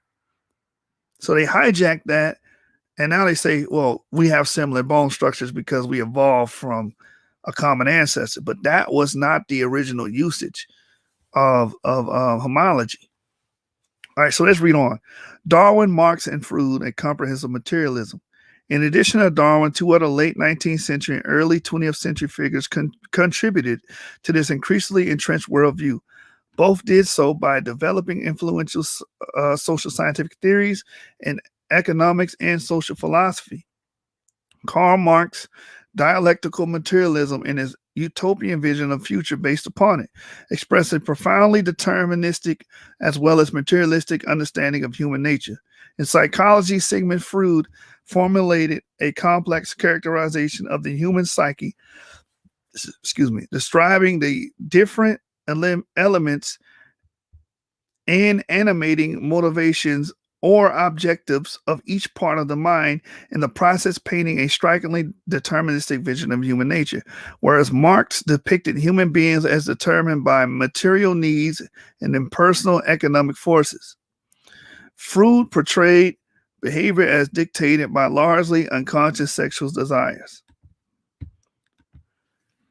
Both Marx and Freud were atheists who expressed disdain for God, for the God hypothesis. Marx regarded religion as an opiate propagated by the bourgeois elite to anesthetize the working class to their exploitation. Freud also thought that the belief in God served as a utilitarian end. He thought that human beings had invented the myth of a benevolent God to provide a comforting father figure as a psychological crutch to compensate for difficult relationships with their actual earthly fathers. Thus, the famous dictum reversing the Judeo-Christian creation story, God did not create man, man created God. With these three great figures, Darwin, Marx, and Freud, science seemed to answer many of the deepest worldview questions that heretofore Judeo-Christian religion had answered for people in the West. As I explained somewhat aphoristically in conference talks, Darwin told us where we came from, Marx told us where we are going, and Freud told us about human nature and what to do about our guilt. All three claim to base their theories on scientific evidence and analysis. Thus, by the early 20th century, science seemed to support, if could be said to support anything, a materialistic worldview, not a theistic one. Science no longer needed to invoke a pre-existent mind to shape matter in order to explain the evidence of nature. Matter had always existed and could, in fact, arrange itself without a pre-existing designer or creator. Scientific materialism and relationship between science and faith. Not surprisingly, the rise of scientific materialism altered the way many intellectuals conceptualized the relationship between science and theistic belief. Many 20th century scientists, philosophers, and theologians perceive science and the theistic belief as standing in overt conflict with one another. The view promulgated by John William Draper and Andrew Dixon White in their late 19th century revisionist history, and later aggressively popularized by the new atheists. We have seen most historians of science now regard extremely simplistic attempts to cast the whole history of science as a battle between science and Christianity. Nevertheless, it does not follow that such conflict has never existed. Many 20th century scientists and philosophers have advanced the conflict model as at least the correct current, if not past, understanding. Scientists and philosophers holding this view assert that even if science and religion were not in conflict in past, they are now. Many conflict advocates cite the ascendancy of Darwinian thinking with its denial of its actual as opposed merely apparent design in living systems as the principal and irreconcilable locus of this conflict. If theism asserts that creative intelligence played a key role in the origin of living forms, and if evolutionary biology can account for the origin of the living organisms by reference of wholly undirected material processes, then one of these two views must be incorrect. Leading proponents of evolutionary theory such as Francisco Ayala and later William Provine, Douglas Futuyma, and Richard Dawkins, and the late George Gaylord Simpson agree that neo-Darwinianism denies any discernible evidence of design or guidance in the history of life. Neo-Darwinianism teaches, as Simpson once put it, that man is the result of purposeless natural processes that did not have him in mind. Or as Ayala avers, neo-Darwinianism explains design without a designer. Of course, it does not follow from the truth of neo-Darwinism some other materialistic evolutionary theory that a deity could not possibly exist. Even popular proponents of scientific atheism, including Dawkins and Nye, admit that science cannot categorically exclude that possibility. They do not deny the possibility of a designer whose creative activity is so masked in apparently natural processes that it escapes scientific detection. Yet for most evolutionary biologists, such an undetectable entity hardly seems worthy of consideration. As Dawkins has argued, if the appearance of design can now be fully explained by natural causes, then surely it is simpler to attribute the appearance of design directly to such causes rather than invoking an additional factor, an undetectable designer.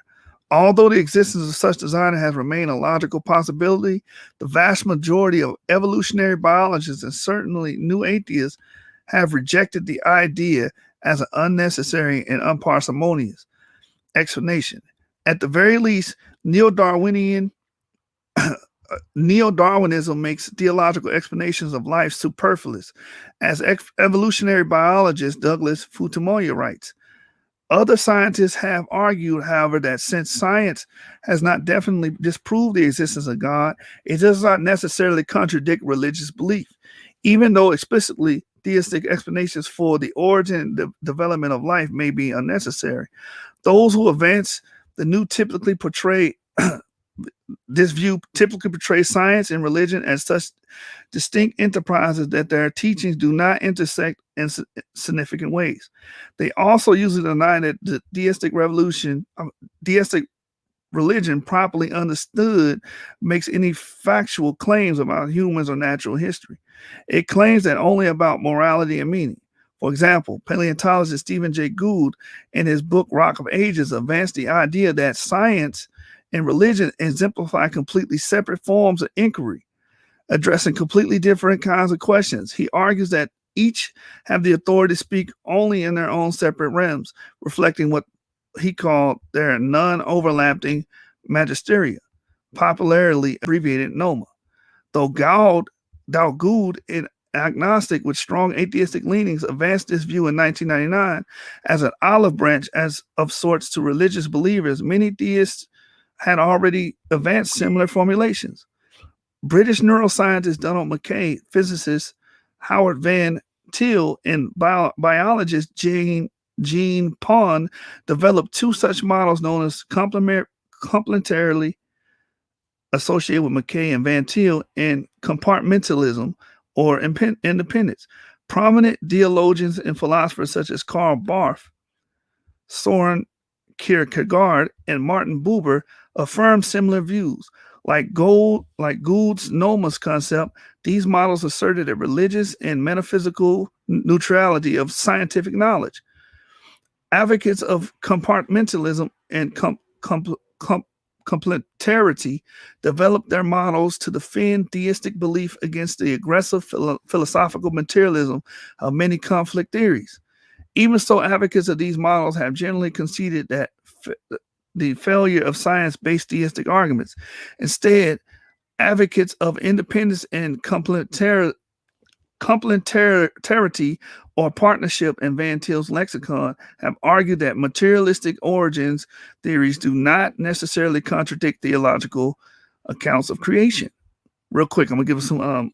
I know we've been going for some hours, but I want to give some commentary on that. You have theistic evolutionists today that believe in evolution, Darwinian evolution, but they plug in God. They still believe God was behind evolution. So what they're saying is it's really complementary more than opposed, because you do have people that come from that school of thought and and ideology. So reading on, it says, since God may have used Darwinian or other similarly materialistic processes to create new forms of life. In their view, statements by scientists about the purposelessness of evolution do not represent scientific statements per se, but instead represent evolutionism, an extra scientific or pseudoscientific apologetic for philosophical materialism. Even so, advocates of independence and complementarity generally have agreed with staunch Darwinists on one point. Both deny the evidence of intelligent design is scientifically detectable, and both agree more generally that scientific evidence does not and cannot provide positive support for theistic belief. Clearly, the very existence of the independence of complementarity perspectives show that the demise of the theistic argument did not eliminate theistic belief, even among scientists. Some prominent 19th century scientists, such as Michael Faraday, Louis Agassiz, and James Clerk Maxwell, giants in their respective fields of chemistry, paleontology, and physics, even continued to advance the natural theological tradition inaugurated by Boyle and Newton. Nevertheless, many theists in the sciences, since they have adopted a more compartmentalized view of the relationship between science and religion, thus, the demise of theistic arguments and the rise of scientific materialism radically changed the terms of engagement between science and religion. Although many scientists came to regard the witness of science as hostile to a theistic worldview, others began to view it as entirely neutral. Few, however, have thought, in contrast to the founders of early modern science like Kepler, Boyle, and Newton, that the testimony of nature or science actually supports belief in God. By the beginning of the 20th century, science, despite its theistic beginnings, seemed to have no need of the God hypothesis. So that's the end of that chapter there.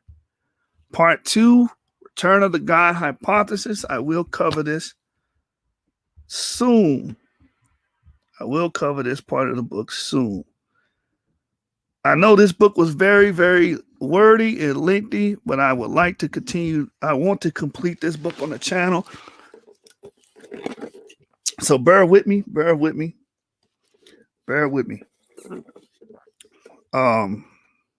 in short, summarize everything we read.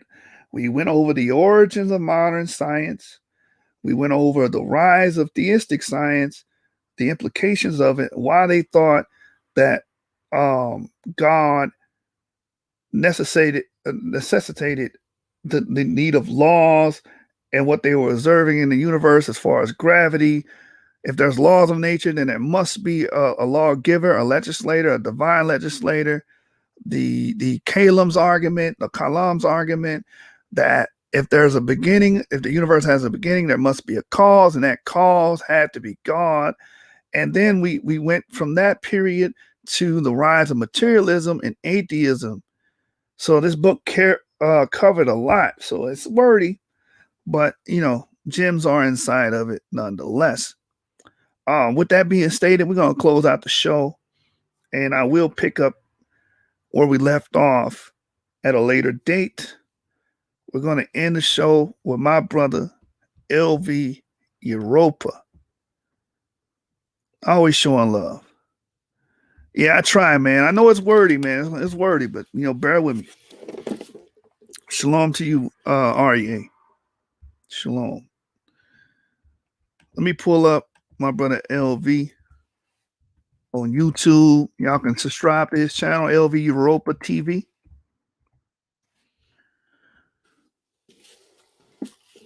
And get in tune with his music, man. Powerful brother, very talented brother.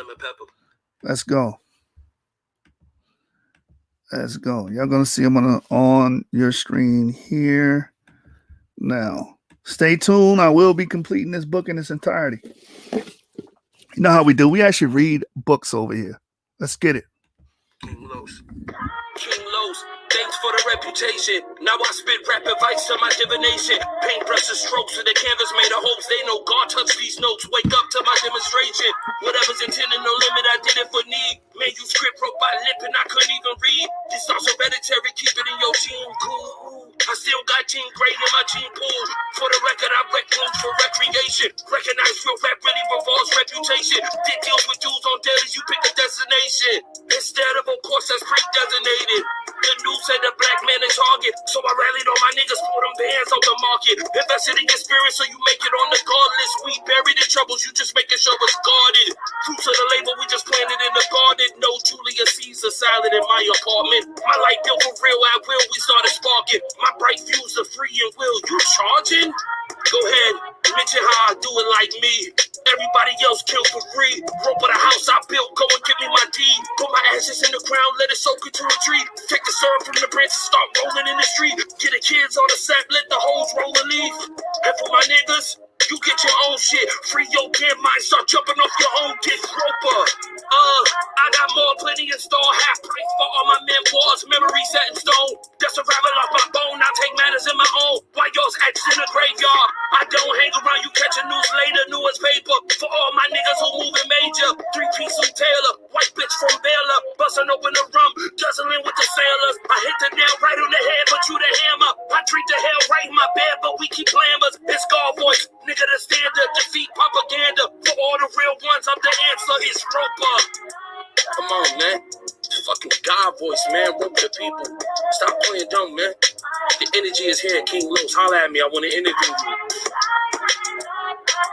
you. You Roper Report TV.